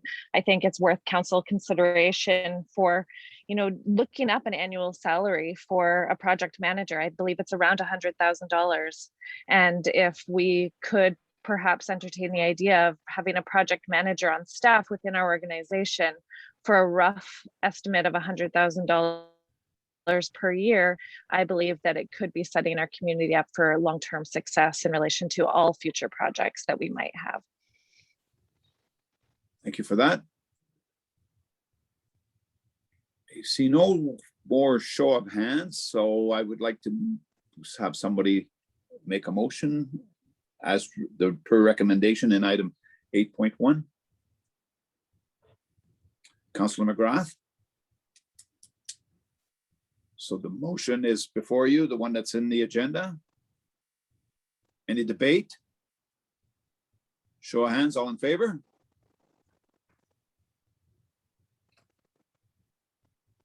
Thank you. That's has a majority. I can't see Mayor Arlen's hand, but I think has a majority. There we go. Thank you very much. That's unanimous. If I may, Yes, go ahead. I thought that Councillor Butler had his hand up when you asked if there was any debate. I may have misread that sign. You called the question and there we are, but in any event, I will let Councillor Butler speak to it if he wishes, but I thought there was going to be some debate potentially. I appreciate the assistance of a veteran chairman in clarifying that. So go ahead, Councillor Butler. Well, thanks very much. I was going to ask a question because it was raised. It's fine. I'm happy to ask it now. Mr. Given, there was just a suggestion that contracts like this, contracts in this realm, perhaps contracts to WSP, have gone out without tendering. Is that the case? I know smaller contracts, we have financial standards and steps for this kind of thing. So I certainly am aware that smaller contracts don't meet the requirement to go out for tender. But could you clarify that suggestion that was made, that in the past contracts such as this in particular, I believe was suggested maybe to WSP, have gone out without due process? Not in my time here, Councillor Butler. So there may be a small one-off project where there is essentially some administrative support. There was one situation since I've been here where we did call a consultancy to provide some hourly work on a very small project, which was essentially setting up a system to review the submissions on the paid parking. And so we, got some hourly work from a consultant from WSP, but that was essentially on an hourly basis and under the thresholds that are set up in our policies for tendering. And I would say that it was under the certainly under the $5,000 mark, and I think much less than that actually even.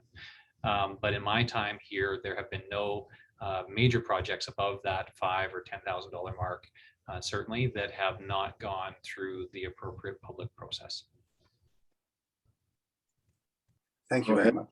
Thank you very much, and thanks for bringing that up, Councillor Butler, and thanks for the clarification on that, Mr. Given. Councillor Demora.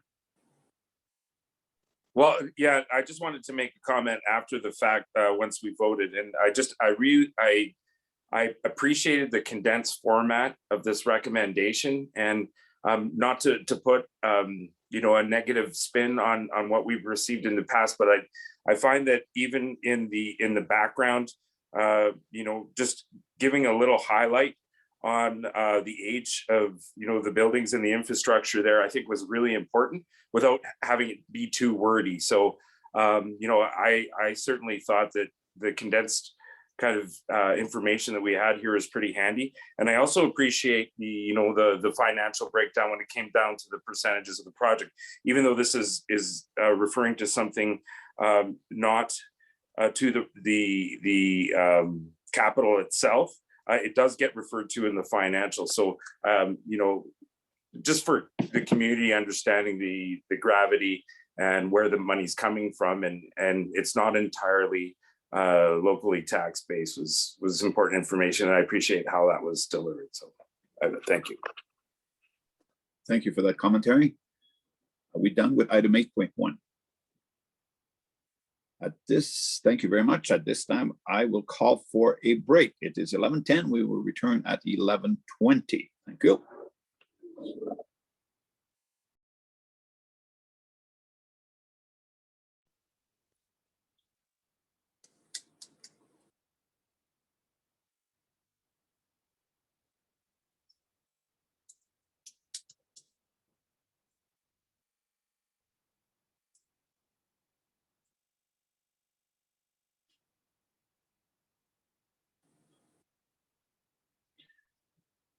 Thanks again. It is now 11:20 and we shall reconvene the meeting. At this time, we'd like to move to item 8.2, draft community conversations policy. Again, you have a presentation in your package, agenda package. And this is from Mr. Given. So Mr. Given, would you like to speak to this, please? Yes, only very briefly. Deputy Mayor Journeau, council has seen this previously.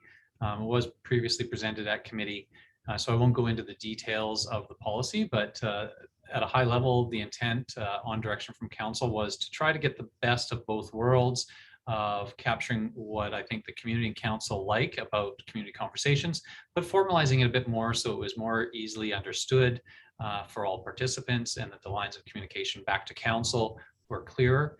And so I won't, again, go into the details of the policy. I will just note that in the attached policy, there are some changes that have been highlighted in yellow. In the second paragraph in the policy statement, changing trends to needs. So the fact that the municipality is committed to engaging residents in identifying, exploring needs impacting the community, and developing locally driven solutions to address those needs, rather than trends, which I think the discussion was that trends could be kind of come or go fads rather than actual needs of the community. So that was addressed by administration and captured from the council discussion. And then also there was discussion about whether or not in the responsibility section towards the end of the policy, whether or not council needed to be reviewing and approving the applications for people to participate in community conversations, given the fact that we earlier defined who can or cannot participate in community conversations, and that it is actually quite a broad definition, really enabling those who are residents of Jasper and those who are representing organizations that are working to serve the Jasper community are all eligible to participate. And so we have struck that responsibility from council to review and approve all applications, which I think the feeling was that that was a bit too formalized and not necessarily the best use of council time, given council has direct influence on who's qualified to sit through the policy in another place. So this is essentially here saying that we had taken the direction from council previously, have revised the policy. It's here for your consideration. If council feels so inclined, the recommendation would be the committee recommend council approve the policy as presented, and that committee direct administration to present the resources required to start the new approach in 2022 at the 2022 budget discussions. With that, Deputy Mayor Journeau, that high-level overview of the changes, I'll turn it back to council. Thank you. Discussions, comments, questions? Councillor Butler, and then Councillor Demora. Broadly, I'm very much in favor of this, and I want to thank administration and Mr. Don, Mr. Riddell, and I'm sure there has been help from others for the work that has gone into this. I think it's important to point out that this is actually sort of, if we do indeed move forward, it's a beginning, but it's also the end of quite a long process of discussion that we started early in my term about how to make committees more effective, how to formulate committees in a way that works better both for council and the community. If we proceed with this, this is going to be a really important pivotal change for the way municipal government engages the community. And I think it's really important, and I want to emphasize that it's really an important piece. We are talking about a process that we sort of began discussing when we disbanded the environmental committee, which was done for reasons that don't really have anything to do with this. And now with COVID intervening, we're finally getting there. So I'm really happy about it. In that vein, I really only have one comment around this. I'm not sure that we're really calling it what it is.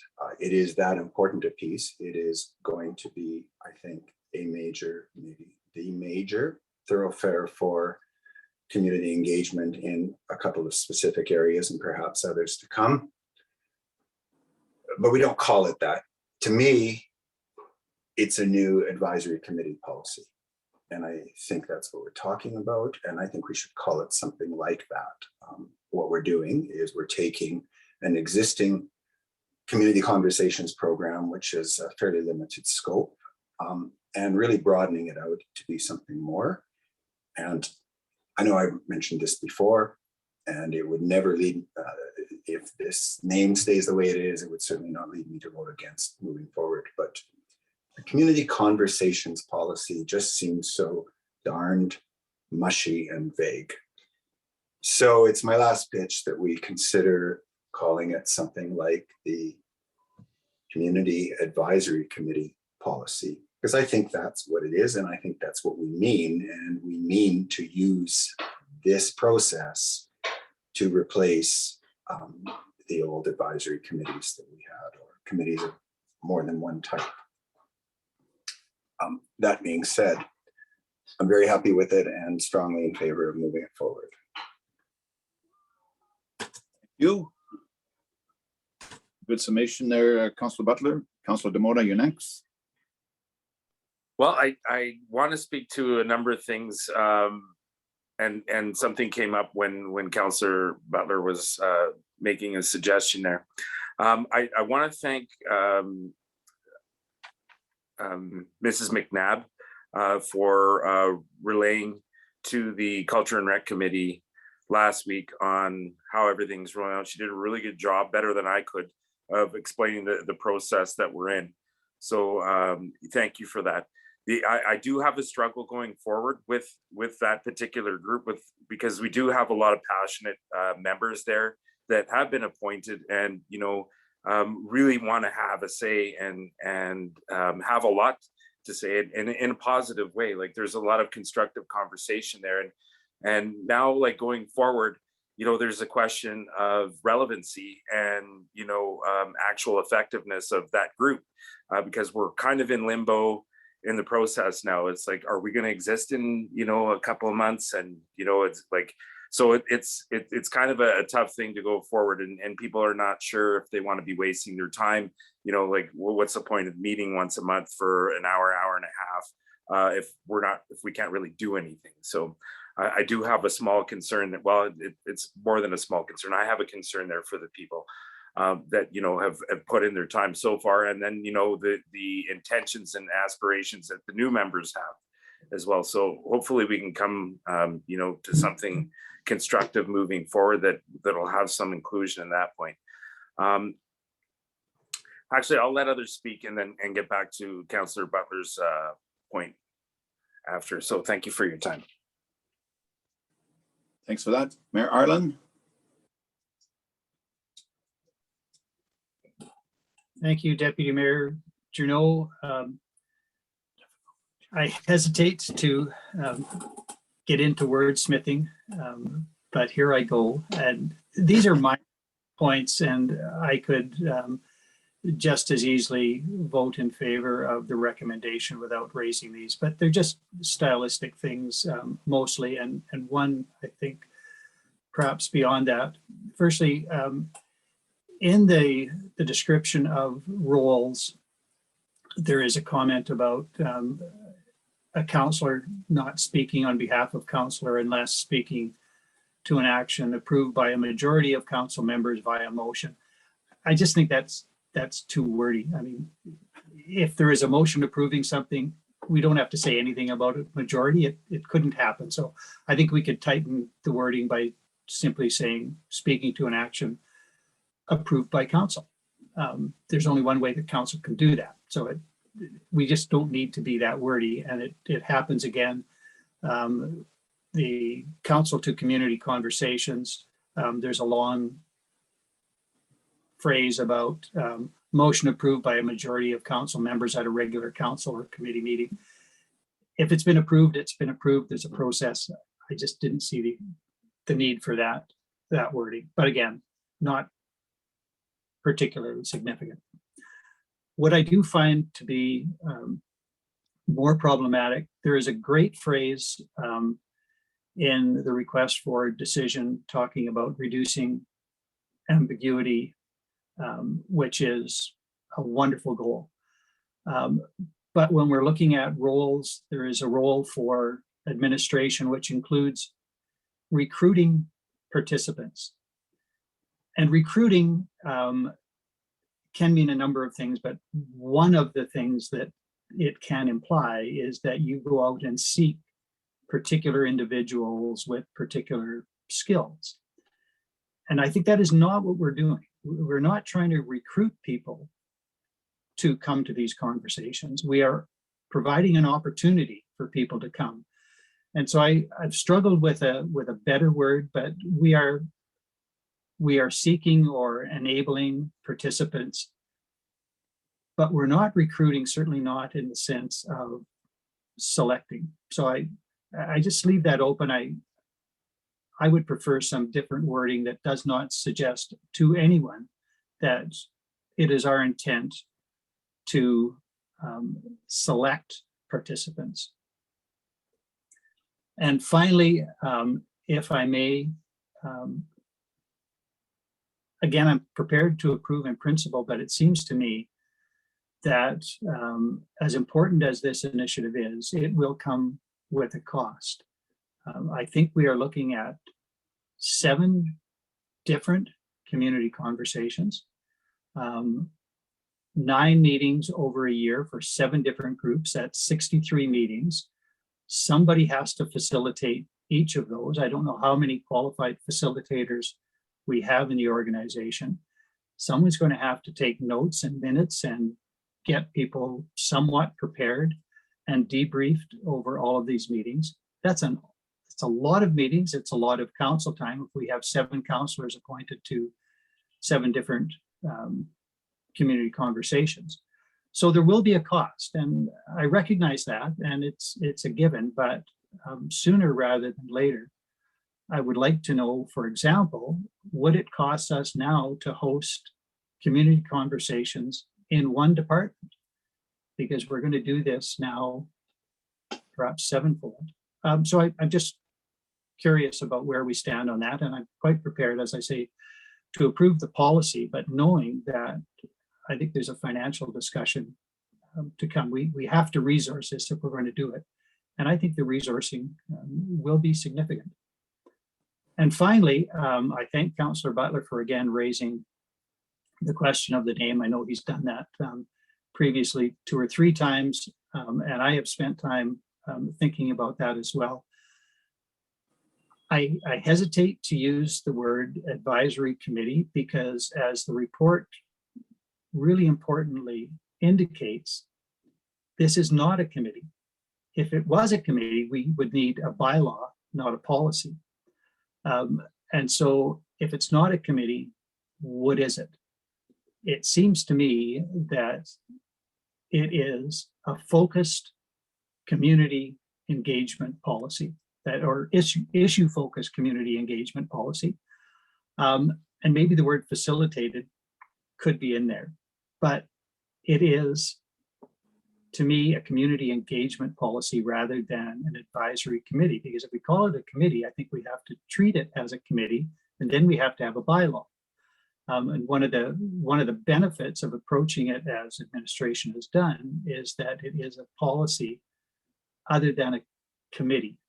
So I appreciate that it is the advisory nature of the group that we want to get at.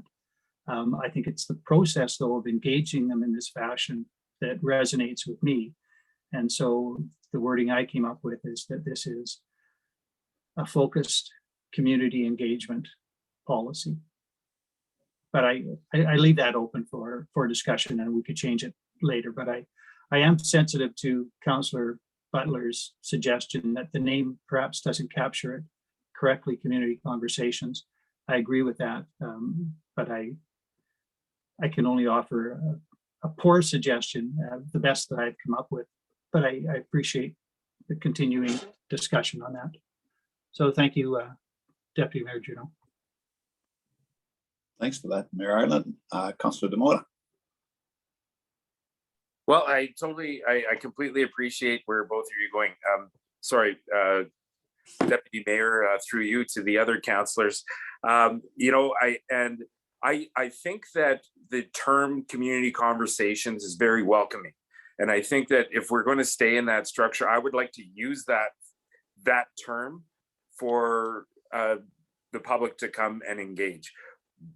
Whatever we call our policy, it could be called something different with reference to that. Because I think if we get too legislatively wordy and trying to find the right words on what we should call the policy, you know, might be a little bit of a deterrent to attract people to participate. So, you know, I think like community cafes and town halls and things like that have been kind of driven up to you know, attract participation. And I think that if we start getting too technically wordy and you know, the kind of political words, so to speak, that it could be something that wouldn't be as inviting. So I appreciate where we're going with actually calling the policy something. And, you know, I think we have to be careful unless we want to merge this with the public engagement policy and having those, you know, different.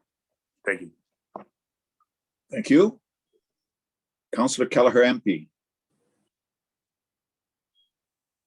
Just on the cost, I'm not as worried on the cost because we now have a councillor that sits on the rec board, Culture and Rec. We used to have a councillor sit on in the environmental committee. So those costs were built into our budgets. And at that time, like there is an administration person that does the meetings for Culture and Rec. At that time, there was somebody that we will have to reappoint for environmental because we had that position. And there is a position at the community conversations currently. So I can't see huge costs. Am I wrong through you, Deputy Mayor, to Mr. Gibbon? Increase? Go ahead, Mr. Gibbon. Thanks, Deputy Mayor Juneau. Yeah, so administration has done an early look at additional costs. We estimate that for the additional administrative time, it would be would be under $5,000 to add the additional community conversations, and that's looking at the time of the facilitation staff. That would include not just the time in the meetings, but also marketing, receiving participant applications, revising the schedule, keeping info, updating on the website. There's actual facilitation of the conversation, taking and distributing notes back to participants, information gathering. There is some research that's done on different trends and opportunities, synthesizing information back to council, and ultimately writing up those summary reports that we reference in the policy to council. And so those would all be possible within that $5,000. Additionally, administration would likely recommend to council that you may want to establish a small fund of $2,500 to $5,000 for activities or supplies or training budget to go along to support the initiative. That is the types of items that we would intend to present to council at budget. But just to give you an order of magnitude, sense of scale, they are not massive by any means. And in that under $5,000 for the operational side of it. And then council may want to consider providing, I guess, some operational funding to those groups, so they have a little bit of funds to do some minor stuff if they needed to. I hope that helps. Thank you. Councillor McGrath, and then Councillor Butler. Thank you very much, Deputy Mayor Juneau, and thank you very much to administration and all of the work that has gone on behind the scenes for this report to come to council as it has. Certainly appreciative. I am the councillor that has spent the majority of 4 years since being elected, weekly attending these community conversations, almost 12 months a year. And the process that's outlined and the way in which this process that's outlined will help us move forward is a really progressive move that will help us move forward in the right direction.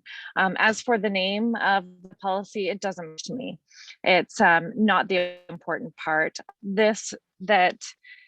What name it is, but Councillor Demoted on the welcoming aspect of the community conversations is to me. It's an openness and it's an inclusive environment in which participants feel very welcome. And we must keep that in any way that we make changes.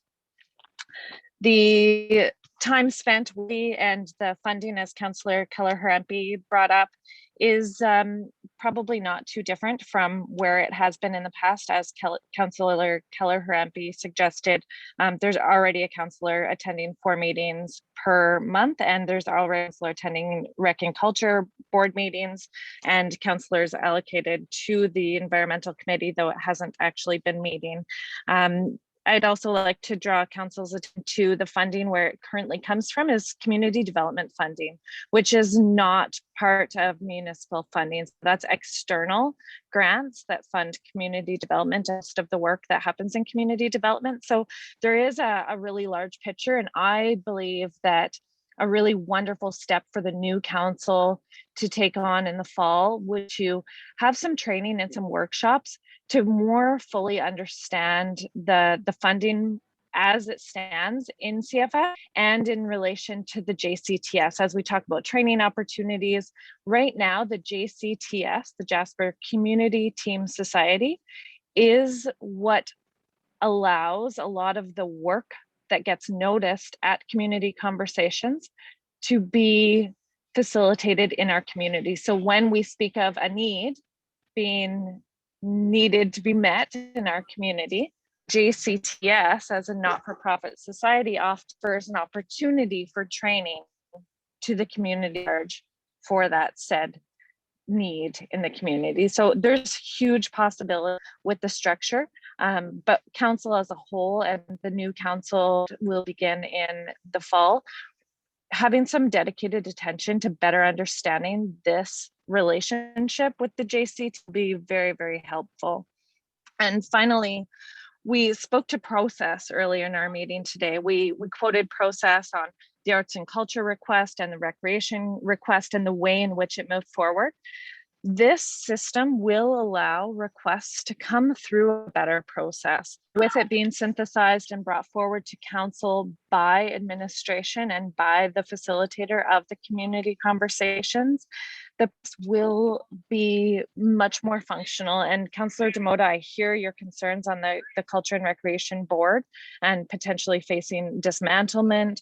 I would love the Culture and Recreation Board a level of certainty that I believe what they're looking for, wanting to hear their ideas and direction heard by the community conversation model, I believe will give them exactly what they're looking for, and will give them a process to move all of their amazing ideas for the culture and recreation of Jasper forward to be presented to council, so that we don't have to have community members presenting at committee of the whole meetings to get what they desire for their community.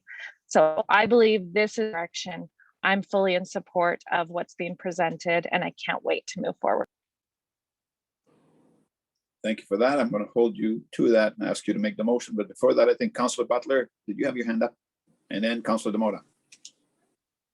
A couple of points. Thank you very much. Just following up on what we've heard. I'm not stuck on using the word committee. However, I've tried to read most of the legislative references to committees in the MGA, and I really think that what is meant in the MGA is that when council forms a committee to which it delegates spending or decision-making power, then a bylaw is needed because of the level of engagement that implies. If council creates a committee that can make decisions on its behalf, then a bylaw is needed. So I don't know that, I don't believe that merely using the word committee requires us to pass a bylaw, but I'm not too worried about use of the term. So here's where I'm at with the vagueness of the term we're using. I think members, and we value their participation, and we want to make sure they feel they're part of something. I think they want to be able to say and should be able to say, well, I am a member of the Culture and Recreation Community Conversation. I think it's a thing, it's an entity, and a conversation isn't an entity. So that's really all I'm looking at there. And it's such an important piece that I think it's worth just sort of touching on. Are we sure now that we've gone through all of this that we're actually calling it the right thing? And then I wanted to make a comment about Councillor Demota's concerns, and I understand them, around selected and appointed members may be feeling now that they've been done out of something. But I will make this point. In my scant 3 3/4 years on council, I am not sure I have ever seen a report from the Culture and Recreation Committee. Maybe I have, but my point then would be that it hasn't stuck with me. I don't know that there has ever been one. We would receive 3 times a year a report from the Culture and Recreation Community Conversation.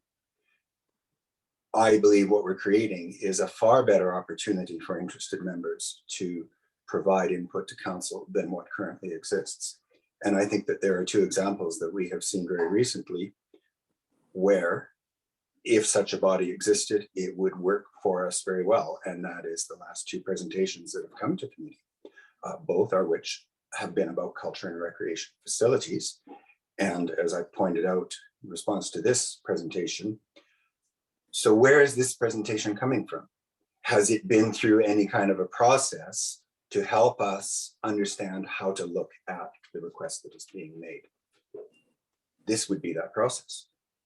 And I think it would contribute greatly to our council's clarity of thinking in making decisions around some of the many ideas that are out there in the community about how we can do better in certain realms, one of them being culture and rec. So those are my comments. Thank you. Councillor Demota. I appreciate that. And you know what, I enjoyed hearing what Councillor McGrath had to say and her experience from community conversations. I've participated in 1 or 2 over time, and you know, I certainly welcome moving forward and receiving this, and hopefully it works out well for everybody. And if that's going to be the case, then you know, I'll encourage those members to stay active. Thanks. Thank you. Any more discussion? Earlier on, I suggested Councillor McGrath might make the motion, and at this time, I would like to proceed to that.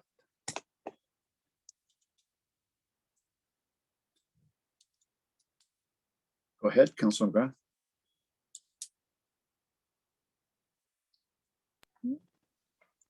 Thank you very much, Deputy Mayor Journeau. I move that committee recommend council approve the community conversations policy as presented, and that committee direct administration to resources required to start the new community conversations focus areas in 2022 at the 2022 budgetations.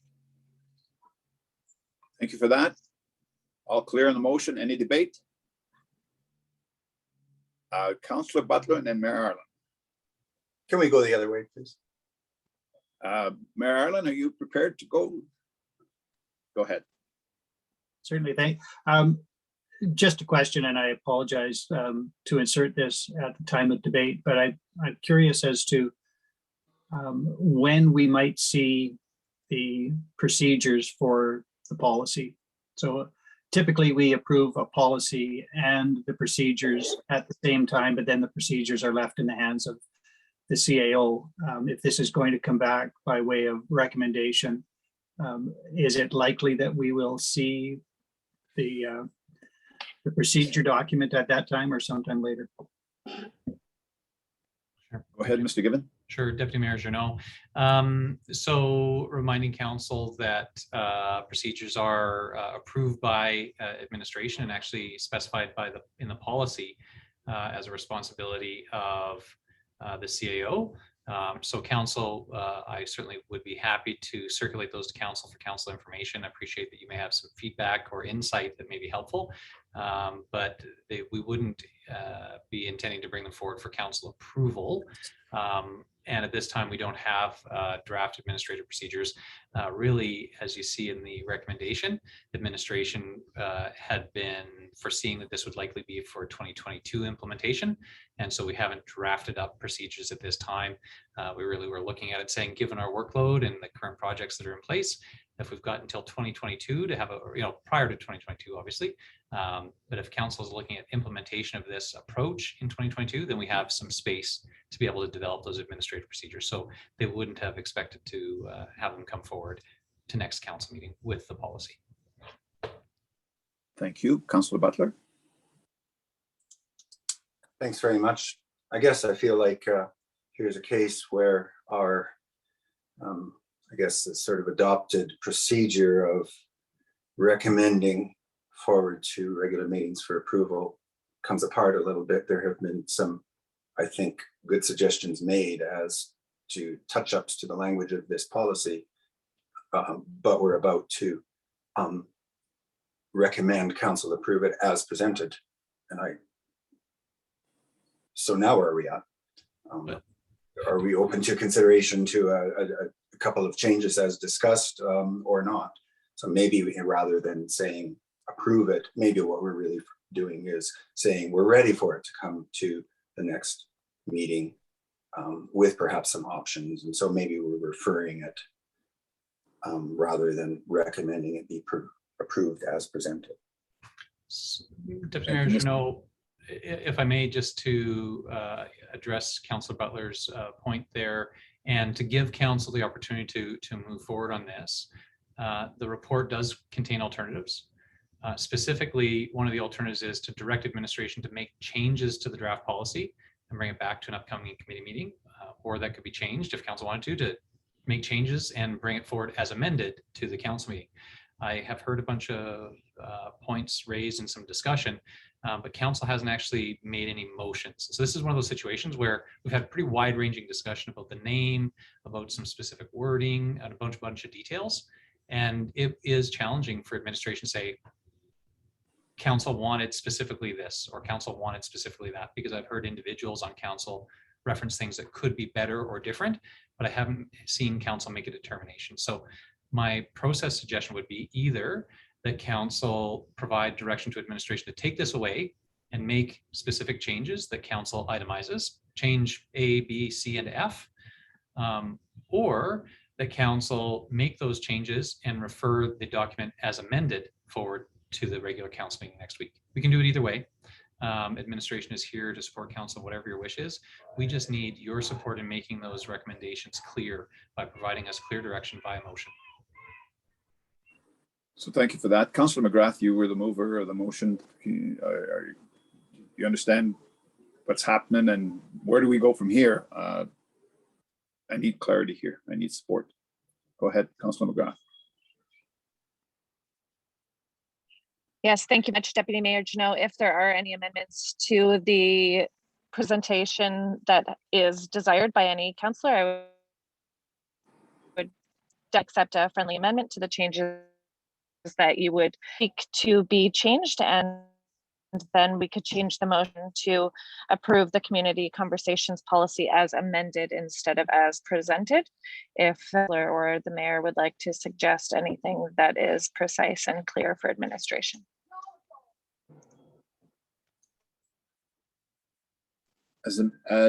So community policy as amended as opposed to as presented.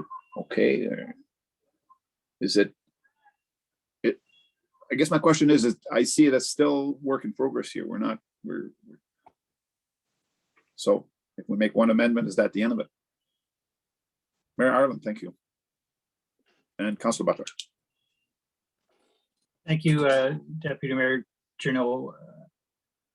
I would then proposed perhaps an amendment, friendly amendment to the motion, which would be to recommend that council approve the policy as amended.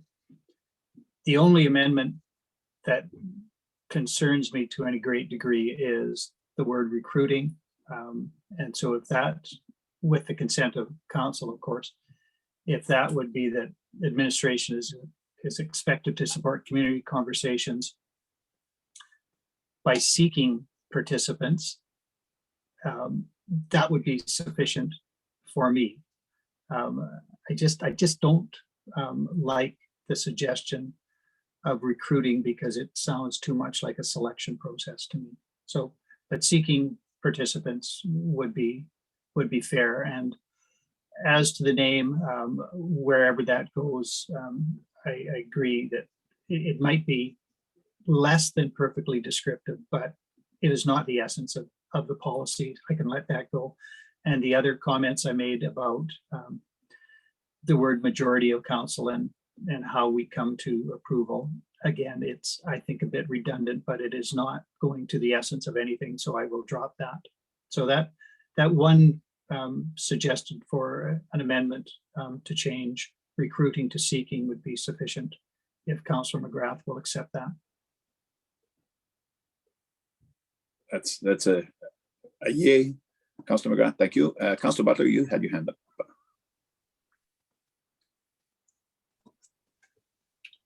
Thank you. Well, if we're not sure we have it right, I think we should refer it, ask administration to bring it back to the next committee of the whole meeting with options to address the points raised.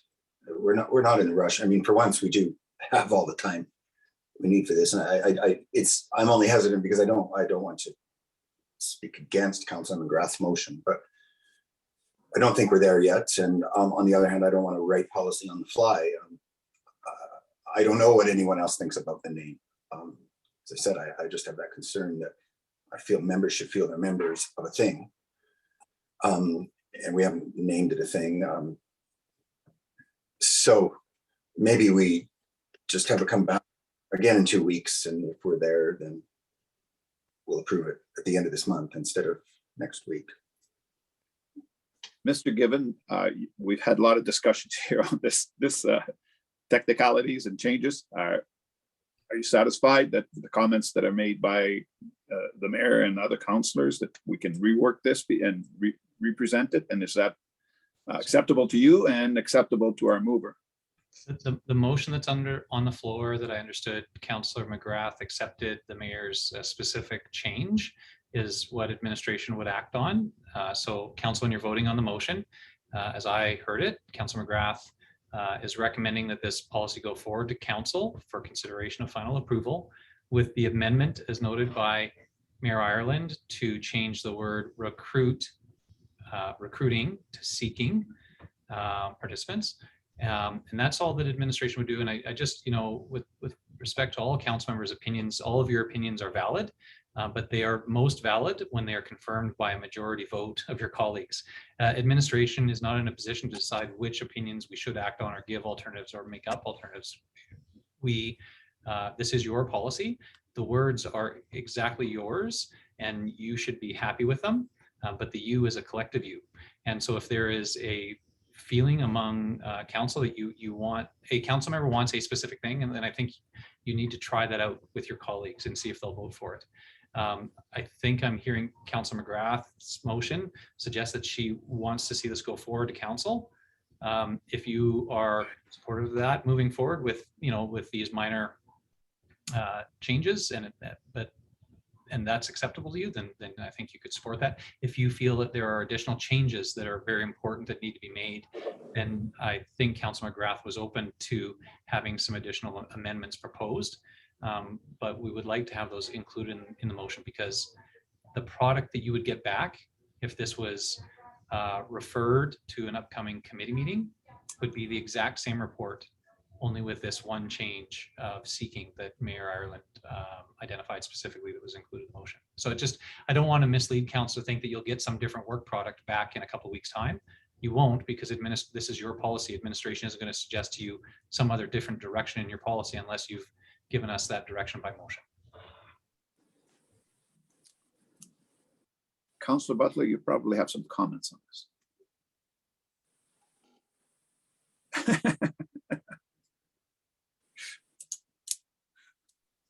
Councillor McGrath, go ahead.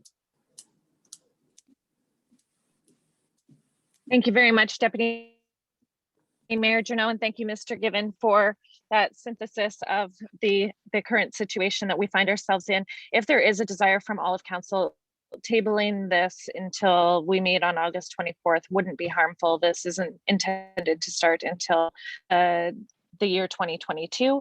But I believe that we do have enough information and that we have presented information, and I am confident that if we move forward and there are amendments to be made over time, that has the ability to make any amendments as we move through this process. But I see it fit to carry forward today. However, if the majority of council wishes to see this before us at committee on 20th of August to further discuss, I would be happy to table my motion. Again, you're making it difficult for the chairman. I will just say this. I'm going to speak to Mr. Given's comment, the fact that, you know, we're going to get what's on the table today, but there's been a lot of comments that have been made about changing the words and the title and so on and so forth. I would think that'd be enough direction, because this is a committee. It's not a council, it's a committee. We're recommending. I think that there's enough there for administration to do some reworking here, more than just the cosmetic changes. Am I right or am I wrong? Please help me. Councillor Butler. I think I can help. I will simply propose an amendment. Please don't treat it as a friendly amendment, because I don't think council is all in favor. And that being, and the policy title be changed to draft Community Advisory Committee policy. Let's see what we think about that. I said, let's just treat it as a separate amendment. We're either there or we're not. People can comment if they think some other name would be appropriate, and then we can dispense with this. And then I think we can move it up to a regular meeting. So I'm proposing that amendment. Thank you for that, but I think that there's other things that have been included in the changes, and I sort of leaning towards Councillor McGrath's suggestion that we table it.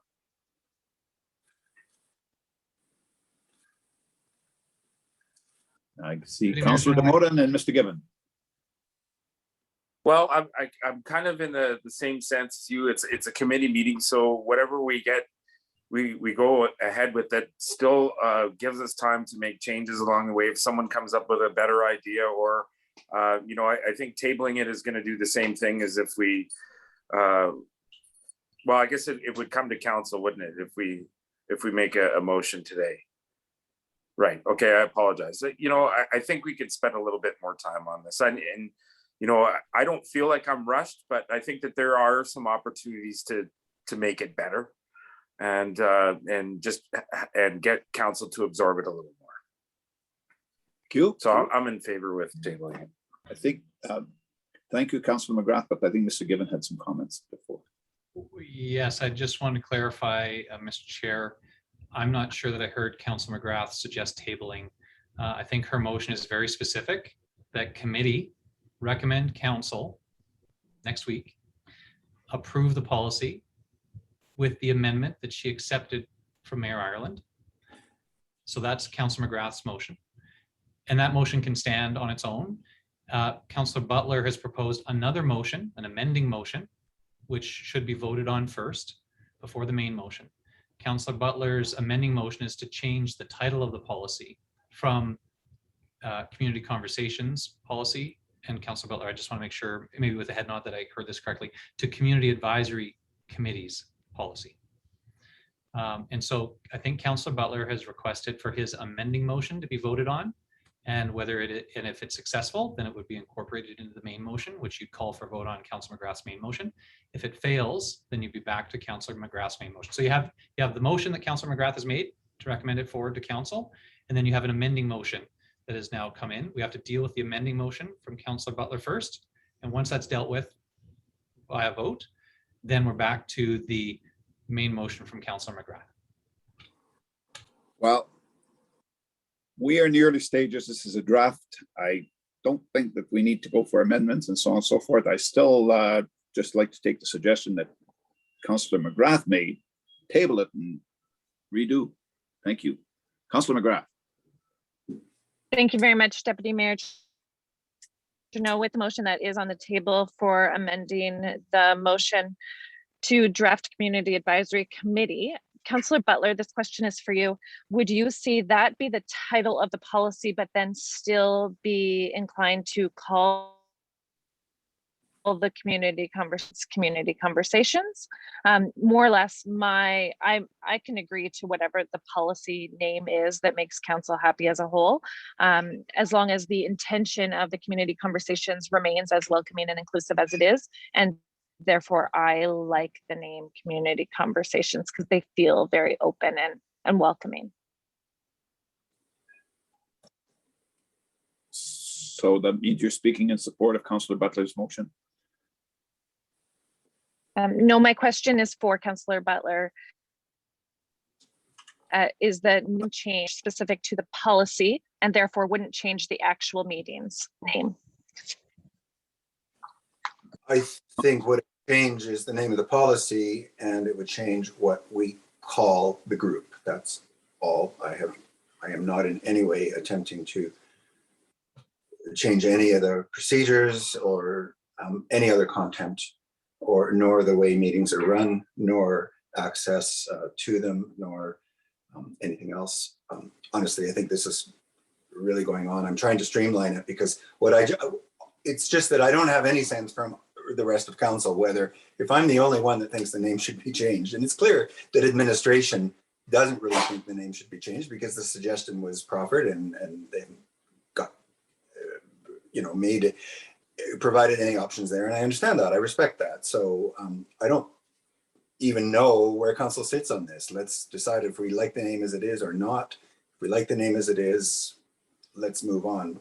The point of doing it as an amendment is I can vote in favor of changing the name, and if that vote fails, I'm still in favor of the head motion. So I'm really only trying to be expedient.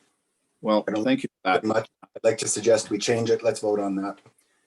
I expect I don't have support of that, so I'm fine. We, again, as I stated before, we're in the early stages. This is a committee. There's been a suggestion. Lots of comments have been made. I'm going to take the suggestion that we table this and administration redo this with the suggestions of name changes and the small wording changes and so on and so forth, and come back on August the 24th. I don't see the need for motions and amendments to motions at this early stage. Thank you very much. Mayor Ireland, thank you. And Councillor McGrath. Thank you, Deputy Mayor Journeau. I'm absolutely comfortable with where we're at. We have a motion to amend put forward by Councillor Butler.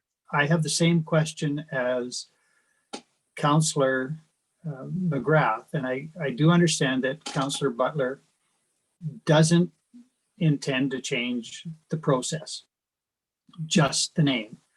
But what I wonder is whether the change of name necessitates a cascade of changes within the policy document. Every time I read community conversations, if we change the name of the policy, do we eliminate those words, or was your intent, Councillor Butler, to simply change the name to Advisory Committee Policy, but leave those other words in the body of the document where it refers to community conversations?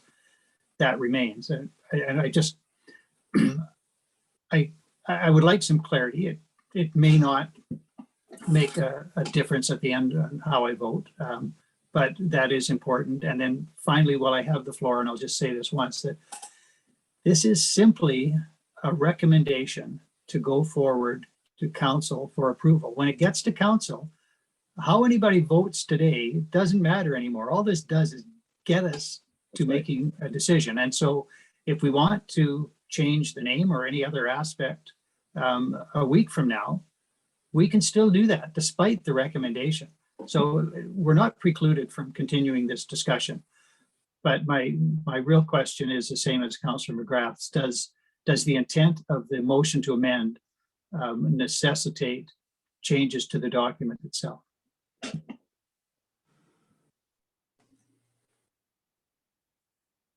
Councillor Butler. Yeah. Logically, it would. I'm sorry. I think I did miss the point of Councillor McGrath's question. So logically, yes. The change of the name would logically require that within the body, within the policy where we now say community conversations, we would say community advisory committees. So yes, it would. I still think it doesn't change the intent in any way. I think it just crystallizes a little bit, and I'm still happy enough either way, but it would have to. Otherwise, we wouldn't have an internally logical document. Councillor McGrath. Just wanted to make a note to administration and the Zoom keeper of the day that Councillor Wilson is in attendance in the participant section, but not in the panelist section of the meeting at the moment. Thank you. And I'm happy for the question to be called. Enough clarity. Well, we have the first question, the Councillor Butler's motion. Do we deal with that? Or is that friendly? Okay. So Councillor Butler's motion was to change the name. Correct? Councillor Butler, please. Change the name and internal references from community conversations to community advisory committees. Okay. Show of hand, all in favor? I only see, hold on please, I only see 2 hands here. Opposed? 3 are opposed, so that's, and 4 are opposed, so that's not carried. So now we go back to the main motion, which is Councillor Demota, yes. We go back to the main motion, which is Councillor McGrath's motion, and Councillor McGrath, may I indulge on you to indicate it again? Thank you. Yes, absolutely. Thank you very much, Deputy Mayor Journeau. My motion is that committee recommend council approve the community conversations policy as amended, with the amendment being changing the word recruiting to the word seeking as suggested by Mayor Ireland, and that committee direct administration to present the resources required to start the new community conversations focus areas in 2022 at the 2022 budget presentation. Clear on the motion? Show of hands, all in favor? 1, 2, 3, and that is carried. At this time, I'd like to make a comment of compliment. I think this council is very, very fortunate to have 2 members who are good at wordsmith. And the definition of wordsmith is a good user of words. And today we're introduced by Mayor Ireland, the word stylistic changes. Mention a cascading of effect. I really enjoy that. And Councillor Butler's as well. They both work together well in improving and making our presentations and making these amendments in complement with one another and not confrontational. And I think that this council is very blessed to have that. And I think administration is noting that as well. Thank you. Item 8.3, emergency alerts, evacuation protocols and information. Councillor Demota, it's a verbal report. Yeah, it wasn't really a report. I wasn't anticipating reporting. It was just more information seeking. And first of all, I want to thank everybody for allowing me the time, and I don't want to make this meeting too much longer. I want to keep the conversation relevant and on everyone's mind because of everything that's going outside of our park and And there have been some concerns from community members, and people have addressed, what do we do in case of an emergency, things like that. So I've been referring people to our website, to the municipal website, which I want to commend administration for updating recently, and all the work that's gone into the material there, because there is so much information that is handy. It's not easily as accessible to the larger majority of the community, or people don't know what's there. Through my conversations, I found that people that receive tax notices are well informed and know what to do, where to go, and are understanding the process. There's people that I've spoken to that have vehicle arrangements already made and understand what to do. So I think a lot of the other requests for information were coming from people that are renters in the community and maybe not as focused as we are in our council meetings in getting the information. So part of the information gathering I was doing is that I was basically looking for updates on what communication strategies that we're partaking in with Parks Canada, and are we in concert with them, and is there an ongoing strategy?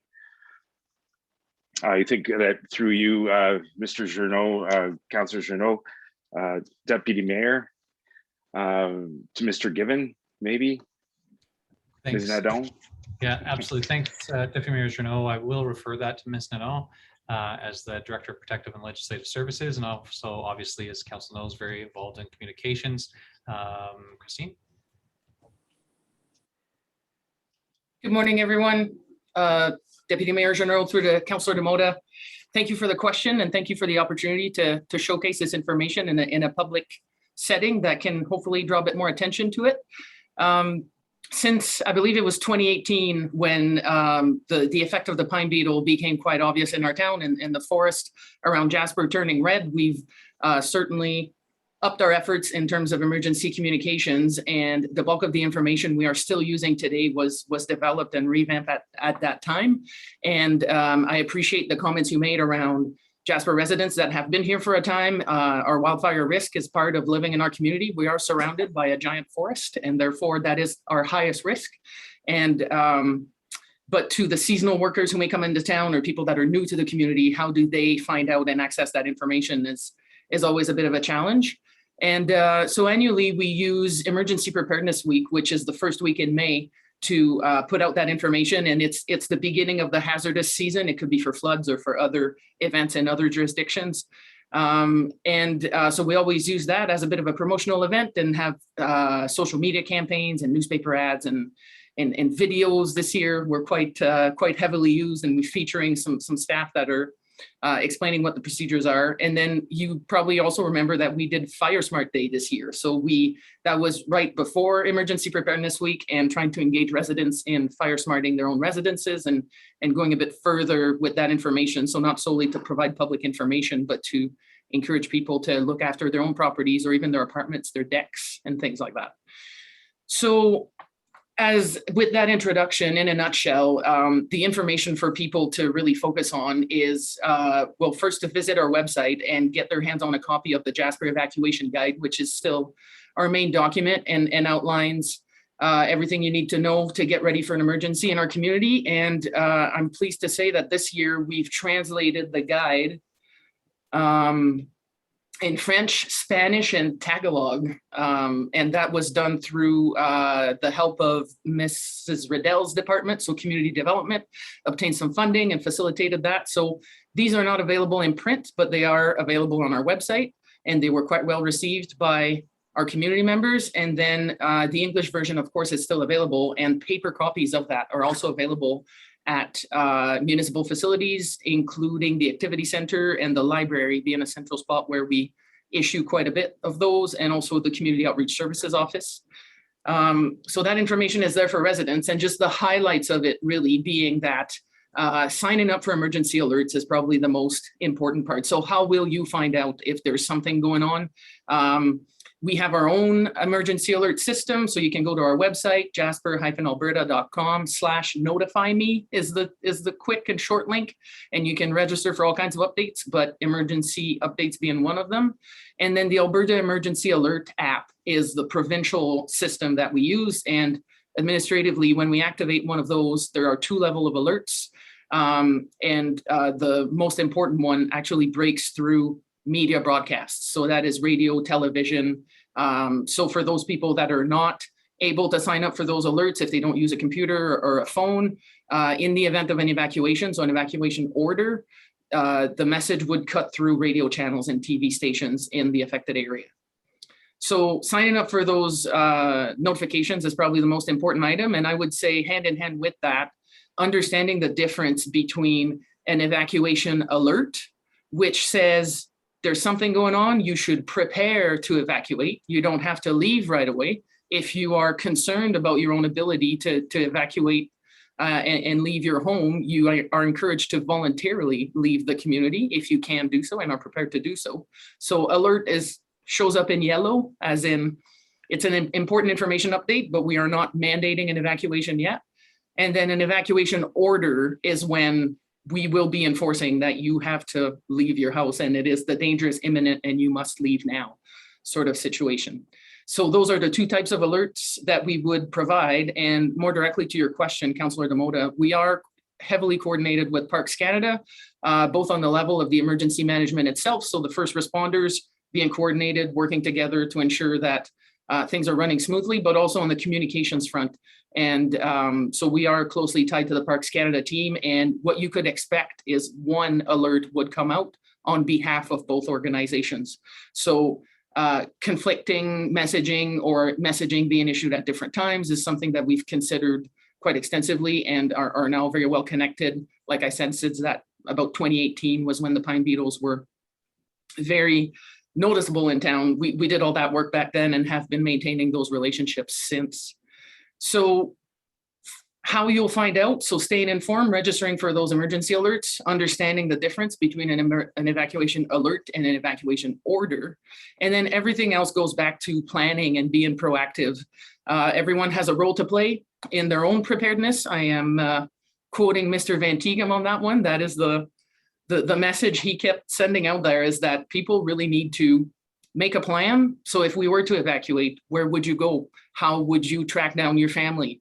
If you don't have a vehicle, how will you get out of town? You can make a plan with your friends or family or someone to check in on you. There are also lots of resources available through our emergency social services group, which is doing some excellent work.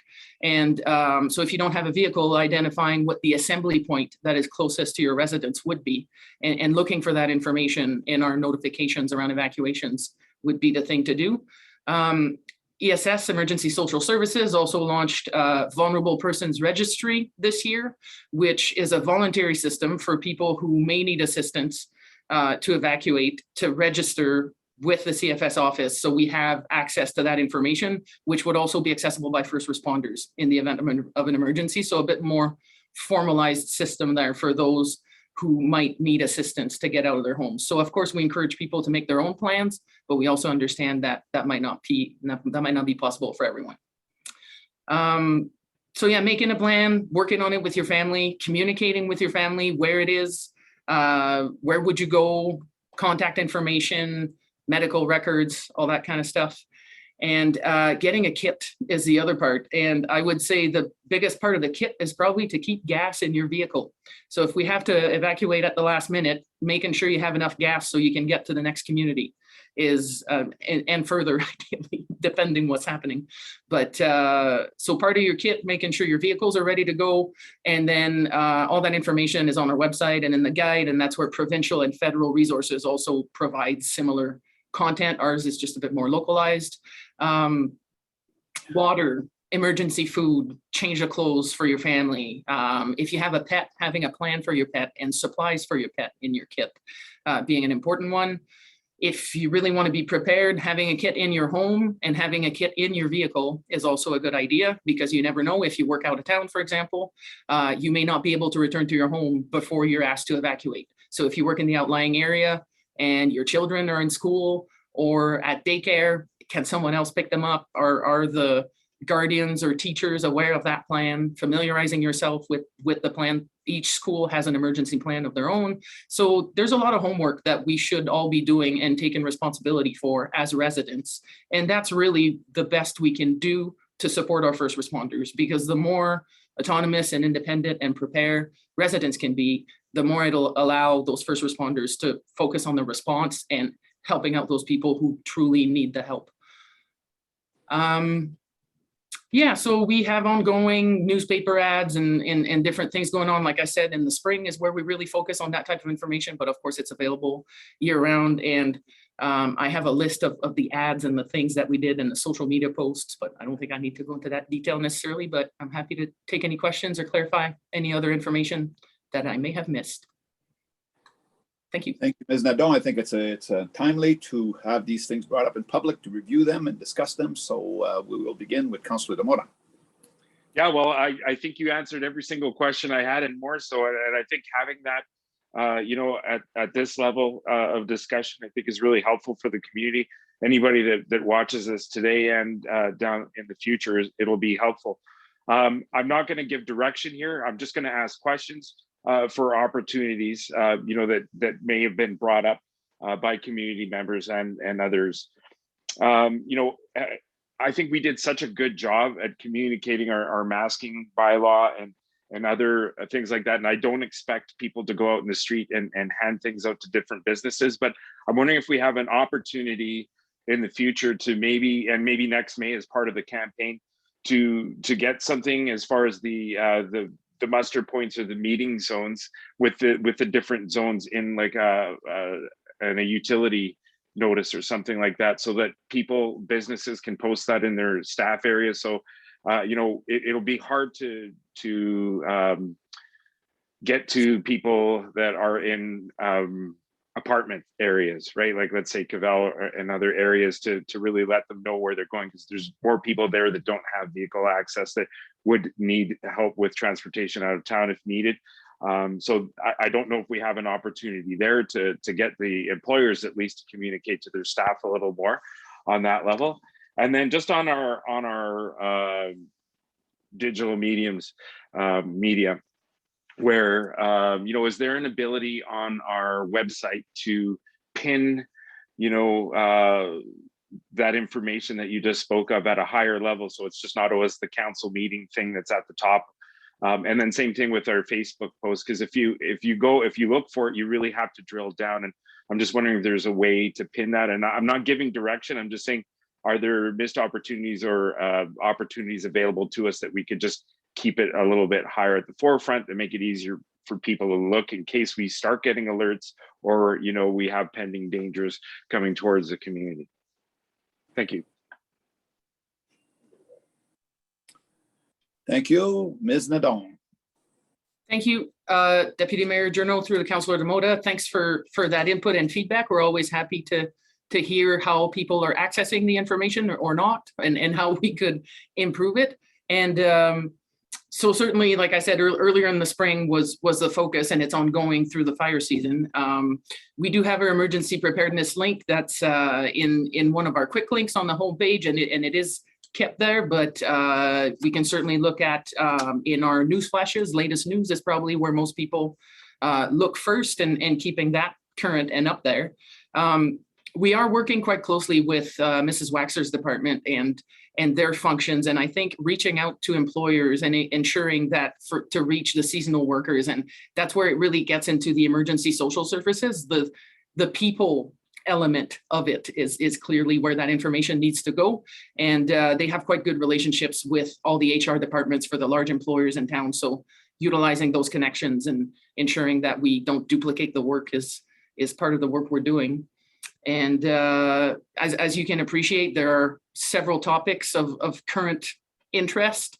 Paid parking and utility servicing on Connaught Drive has been keeping us rather busy in the last couple of months, but certainly that emergency information is very much top of mind. And also, in the event that we would be producing information, of course, it would become one of the first items you would see on our website, but also it's not a function that we've used in the past necessarily, but we do have the ability to essentially overrun the homepage with that emergency messaging when the need is there. And those functions do exist, just not activated for the most part. But thanks for the input. Thank you for that. I'd like to provide a little input at this stage, and that is I'm going to use my limited skills of being a wordsmith. And that is around the use of the word gas. Okay, we do not put gas in our car, we put gasoline. And as well, a number of vehicles have diesel. So the most appropriate, best word, in my opinion, would be fuel. Thank you. Sorry, I forgot who had his hand up. Councilor McGrath, sorry. Thank you very much, Deputy Mayor Junot. Just wanted to share a few items to add to the conversation that I have been involved with more through the community conversation model. And throughout the later half of this year, the community conversations had a large focus on the social needs. And of course, as Councillor Demota brought up the importance of this, a lot of the social needs do involve this topic of emergency preparedness. So the ESS team that is out of Ms. Waxer's department, as Ms. Nadon mentioned, has focused quite a bit of our community conversations around what we can do to better connect our community. So for example, something came forward at a fire smarting event where the community development team and the ESS team went to the fire smarting events, and they had the mission to connect neighbors with neighbors. So in having a team lead at each fire smart event, and I didn't have the ability to be there that day, so I'm not speaking from experience, but there was connection of, say, myself, for example, I'm not in Jasper at the moment, but my neighbor has keys to my car. So should my neighbor need a vehicle to exit Jasper, they have it. And that sort of connection was really fostered by this fire smarting event where the ESS team was facilitating connections to neighbors. Another example is the Vulnerable Persons Registry that has been brought forward by the ESS team and is available on the website, and links are available on social media. We did spend the majority of June discussing what social aspects or what social needs in our community were necessary, and many opportunities have resulted from that. And I'd also like to bring Council's attention to the work that's happening through community development, where community development worker Lindsay Gardner is currently in a 2-year project where she's doing a comprehensive review of our municipal website and recommending and implementing changes to increase inclusivity. And inclusivity is also accessibility. So all of the things that are current barriers are hopefully going to be navigated through this project, and we can only do better and get better at having more inclusion in digital spaces. So I think that there's lots of work happening, and it's not necessarily visible work that our community members can see. So it's really important that we have these discussions at this table. So thank you very much, Councillor Demota, for bringing it up today. Thank you. Enough on this item. Councilor Demota. Yeah, just one more follow-up. I really appreciate the initiatives taken at the beginning of May, and the Fire Smart initiative worked really well, and I like the communication on that. Unfortunately, I couldn't make it to that one, and I was hoping. Traditionally we've had one in the fall, and I'm wondering if there's one scheduled coming up soon. I thought I saw some information on that earlier on in the year, but I haven't seen anything lately. So usually September, October. Maybe through you, Deputy Mayor, to Ms. Nadon. Ms. Nadon, Mademoiselle Nadon. Merci, Deputy Mayor Junot. Councillor Demota, I'm not sure if maybe what you were referring to is sort of a curbside pickup, but that was more related to sort of yard waste and more like of an operational and a waste management initiative. I am not aware of one coming up, or if that was something in recent history or not. I know we used to do that a number of years ago, but I don't recall it being an initiative lately. But certainly the amount of work that's required from the operations department to provide a collection service is quite significant. So I'm not aware of one, but having that said, Mr. Greathead might have different plans. Right. And I think I was more referring to like clearing up the wooded areas on the bench and other areas. There was the Fire Smart, hazardous removal program that was going on. So hazardous materials and like wood, mostly trees, dead trees. Thank you. Thanks for that clarification. I think those work bees might be the subject here, and those were organized with Fire Smart funding. I can certainly follow up with Mr. Conti, our new fire chief, and see if any of that is in the books. But thanks. Councillor Butler. Thanks very much. Can you hear me? Ms. Nadal, do you know approximately how many people are signed up to the Alert Center? Ballpark, any sense? I haven't checked recently, but we are well over 1,000. Oh, good. I just had an observation. I am signed up and have been now probably since I joined council, and I see that I could expect to receive information updates, evacuation alerts, and orders. And I'm really happy that I've never received an evacuation alert or order.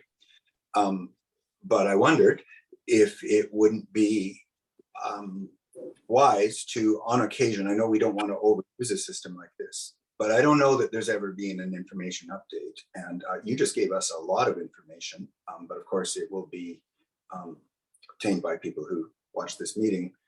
Would it be, and it's just an idea, worth thinking about occasionally testing the system and using it and you could just send out the information you just gave us, even though what you really could have said is just read the manual and where to get it, because it's all in there. But it's just a thought that maybe on an annual basis, maybe even soon for this year, that you could run a test and proceed it with a little info burst on maybe social media, inviting people to sign up. I think it's a pretty powerful system, but I, for one, forget it's there because I've never seen anything from it. So it's just a suggestion. We could give people a prize for signing up. We could invite them to sit in on a committee of the whole meeting in person, but well, no, that would be torture. That wouldn't be a prize, but maybe we should test it once in a while. Okay, a lot of discussion. Mademoiselle Nadon, and then Councillor Mona. Thank you, Deputy Mayor Janot, through to Councillor Butler. I hope you received a test message in the spring. So during Emergency Preparedness Week, if you are signed up for our emergency alert system, you should have received, so you can select whether you want to get notifications by text message or by email. And Emergency Preparedness Week is that time when we do the annual test of the system. And I always get a lot of texts right around that time. Thank you. I'm glad to hear you did. I confess I don't recall. Who have my own number, of course, the alert test with a link to our information. So perhaps have a look at that. And if you didn't get it, to ensure that that you verify that your subscription is active and current. I just want to highlight, I just received a message on Zoom that said my internet connection is unstable. So if something happens with the meeting, that it might be us. Thank you. Speaking of the notification, as a suggestion, we might change the timing of the year maybe, or maybe do more than one. It looks like not everyone will take note of something that becomes too regular or too selected. Councillor Demoda, and with that, we will try and conclude the item. Yeah, thank you. And you know what? Thank you, Christine. I really appreciate that. And the information on our website, like I said, when I opened, it's like all there. Pretty much everything that Ms. Naron ran through it's all there. And that quick link is really helpful, and it's just a matter of getting people there. And when I went through that, because I did put in the request last week to speak today on this, I went through it just to make sure that I was as informed as I thought I was. And when I went to go and to check to see if I was, signed up for the alerts, I noticed for that particular one, I wasn't. So I thought that a long time ago that I did sign up for it, and whether I got kicked out or whatever the deal is, I would encourage other people to go there if they are under the assumption that they are signed up. I was signed up for a couple of other things, but found that I wasn't there for the emergency alerts. And there's other things that are available from the municipality, to stay aware of what's happening on the community there to sign up for. So I encourage, anybody that's watching and anybody else out there to go to the site and get signed up. Thank you. I thank you for that. I think with that, we will conclude this item. Thank you. We'll move on to item 8, correspondence. We'll wait for a minute. There we go. Mr. Given is back on and he's shaking his head no, so we don't have any motion action list. Now, item 9 is before us. Any comments, additions to that, Mr. Given? Well, certainly we'll have any additions that came from committee today. We'll track those and add those down the road, but there are a couple of amendments. I'll say that everything on the first page, you'll see many items are targeted for September, so council can expect a busy September time period, but we believe that those are all on track. There is a new item added, the Mountain Makers Arts and Culture, as a result of that public presentation. Administration would identify that likely as an October timeline to have something back to council. The community conversations policy was here today, and so we would recommend that should be struck from this list, as administration has delivered on that, and that is going forward to council based on the votes today. And those are the only 2 changes, to add that date, target date of October, the response back on the Mountain Makers Arts and Culture item, and then on the community conversations policy that item could be deleted from the list as it was dealt with by committee today. Thank you. And we would ask for a motion on that, Councillor Junot, just that council acknowledges that my suggestions, council is willing to adopt. I would like to invite Councillor Wilson to make that motion. He's been fairly quiet today. So Councillor Wilson will make a motion that we acknowledge the motion action list presented in the agenda. Thank you. All in favor? Show of hands. I don't see all the hands here. Thank you. Next item. Item 10, council representation on boards or upcoming meetings or appointments. Councillor Demota. Well, I'm going to reach out to administration because I don't have a committee to address this to, and I've been getting caught up in a little bit of red tape, and it's revolving around the off-leash area. And so this isn't, I don't want this to be a surprise for today, but something that we might be able to get communication on in the future. And I wasn't sure whether I'd address this, at the beginning to add this as an item, but I figured we're meeting as committee and council committee as a whole that might be giving me an opportunity. There's a resident in the community that wants to donate a shelter for the off-leash area. And from my understanding, the municipality's obligation to maintain that, from what I was told, is just to make sure there's water there and to provide dropping bags for droppings. And I thought at one point we had a lease agreement or some type of agreement with the owners of the pipeline and Parks Canada to be able to have the fence up there. So I don't know exactly what the parameters are, but I did contact Parks Canada. And they said that they would be willing to look at a plan, but that would have to involve whose responsibility it would be if that was to be erected. So the person that wants to donate this wants to provide all the money up front for the design and the building of it. And the concept is to have a floating thing that could be picked up on a skid and moved if need be, so that nothing's in the ground like the fences are.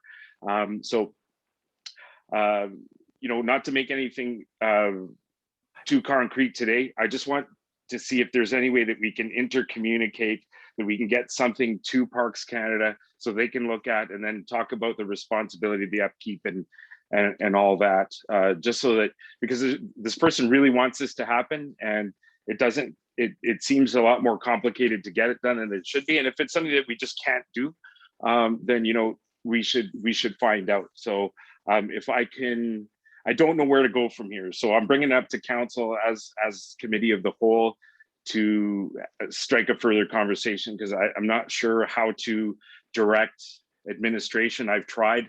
And so I've kind of been blocked to the sense that we only have a certain responsibility. And if I can get any conversation here to help me go forward, whether it comes from administration or not, I'd like to know what to do. Just throwing it out there. Thank you. Yeah, thanks, Deputy Mayor Janot. For Councillor Demota, I know that you've and appreciate that you've copied in all of council and administration, relevant administration on the conversations previously, and appreciate that you're not giving direction here. So for council's information, as you may have seen, you know, the Muni has pretty limited responsibility on that land, as it isn't ours, and so it's a bit of a complicated situation. If council wanted us to dig into it and take this on as a project, that would be something that's outside of and in addition to the items that are on the outstanding items list already, and the other projects that council's aware administration is already working on. We would be happy to do that if council wanted by a motion to provide direction, and we would be able to come back to you with a recommendation on how to proceed, and how it would fit in with the items that are already on the outstanding items list and the general administrative workload.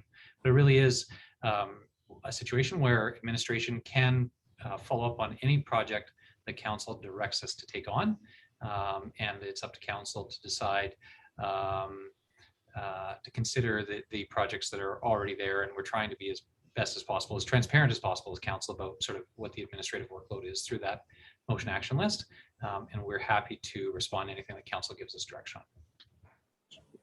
If I may follow up, Mr. Deputy Mayor, I thank you for that. And then, you know, just because it is new today, and I just wanted to get some guidance, I will try to bring it up for a future committee of the whole. So that's enough for today. And if anybody else wants to add to the conversation, that's great. But I know what to do going forward. And I just wanted to kind of make this as a notice as a topic of conversation for a future meeting. Thank you. Thank you. Other contributions to the council representation on boards? Councillor Butler.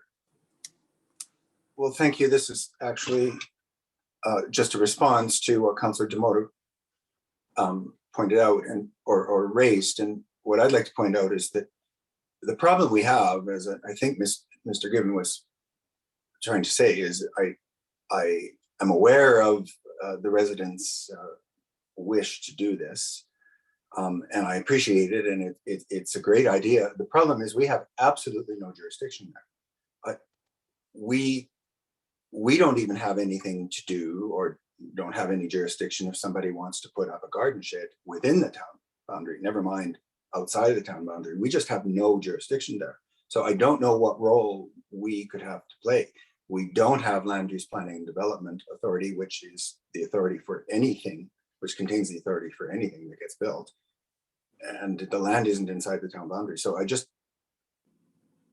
think we're trying somehow to engage in something where we just have absolutely no jurisdiction, and I don't know how we can be effective in that regard. So that's just my thought on that question, as there was a suggestion that it might be coming back on an agenda.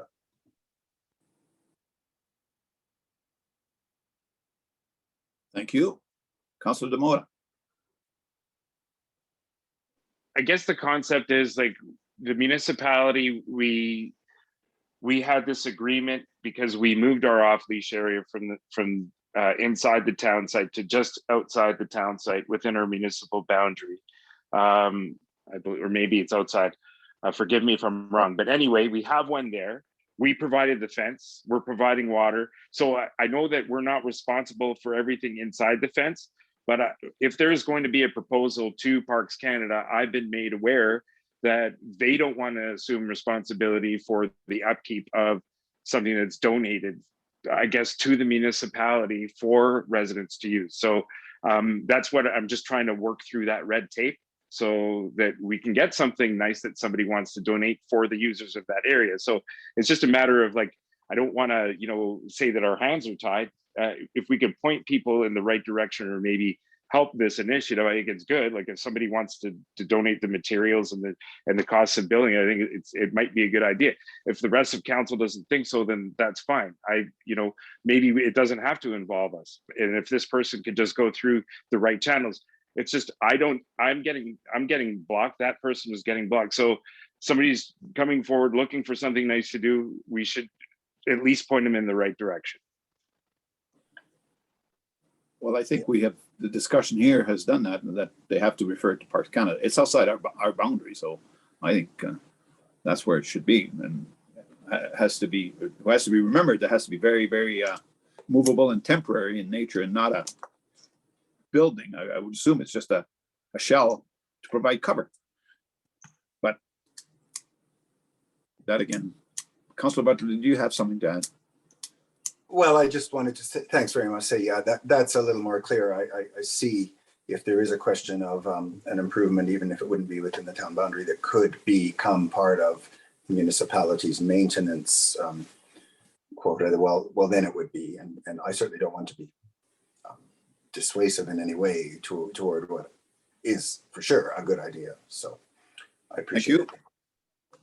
Thank you. That was under board representation. Now we can get to board representation. Does anybody have to add? Well, item number 11. Nomination day is September 20th at 12 noon. Maybe come early because the lineup might be long. Next item is to move into camera at for a personnel matter. So may I have a motion to move in camera? 12:49. Thank you, Councillor Kelleher MP. All in favor? We are moving into camera. Mr. Gibbon will be forwarding us another link for the and when do we prefer to reconvene? ASAP? 1 o'clock? 11 minutes from now? Yes, no? Thumbs up, okay. Marilyn. Sorry, I couldn't find my unmute. I would prefer a bit of time for some sustenance, even 1:15. I appreciate people have plans perhaps for the afternoon, but we've been at it for 3.5 hours. To come back in 10 minutes is going to rush me. If that's the will of council, that's fine. I don't know how long is anticipated, but 25 minutes would suit me better. 25 minutes will put us at 11:15. How about 11:20? 1:15. So that's 1:15. 1:20. And don't forget, we have to meet at the quorum room thereafter, right? So yes, probably appropriate to take a longer break right now. So we will reconvene at 1:20. Please and thank you. And in the meantime, the link will be forthcoming. Thank you, everyone. Thank you. Thank you, everyone. Great day.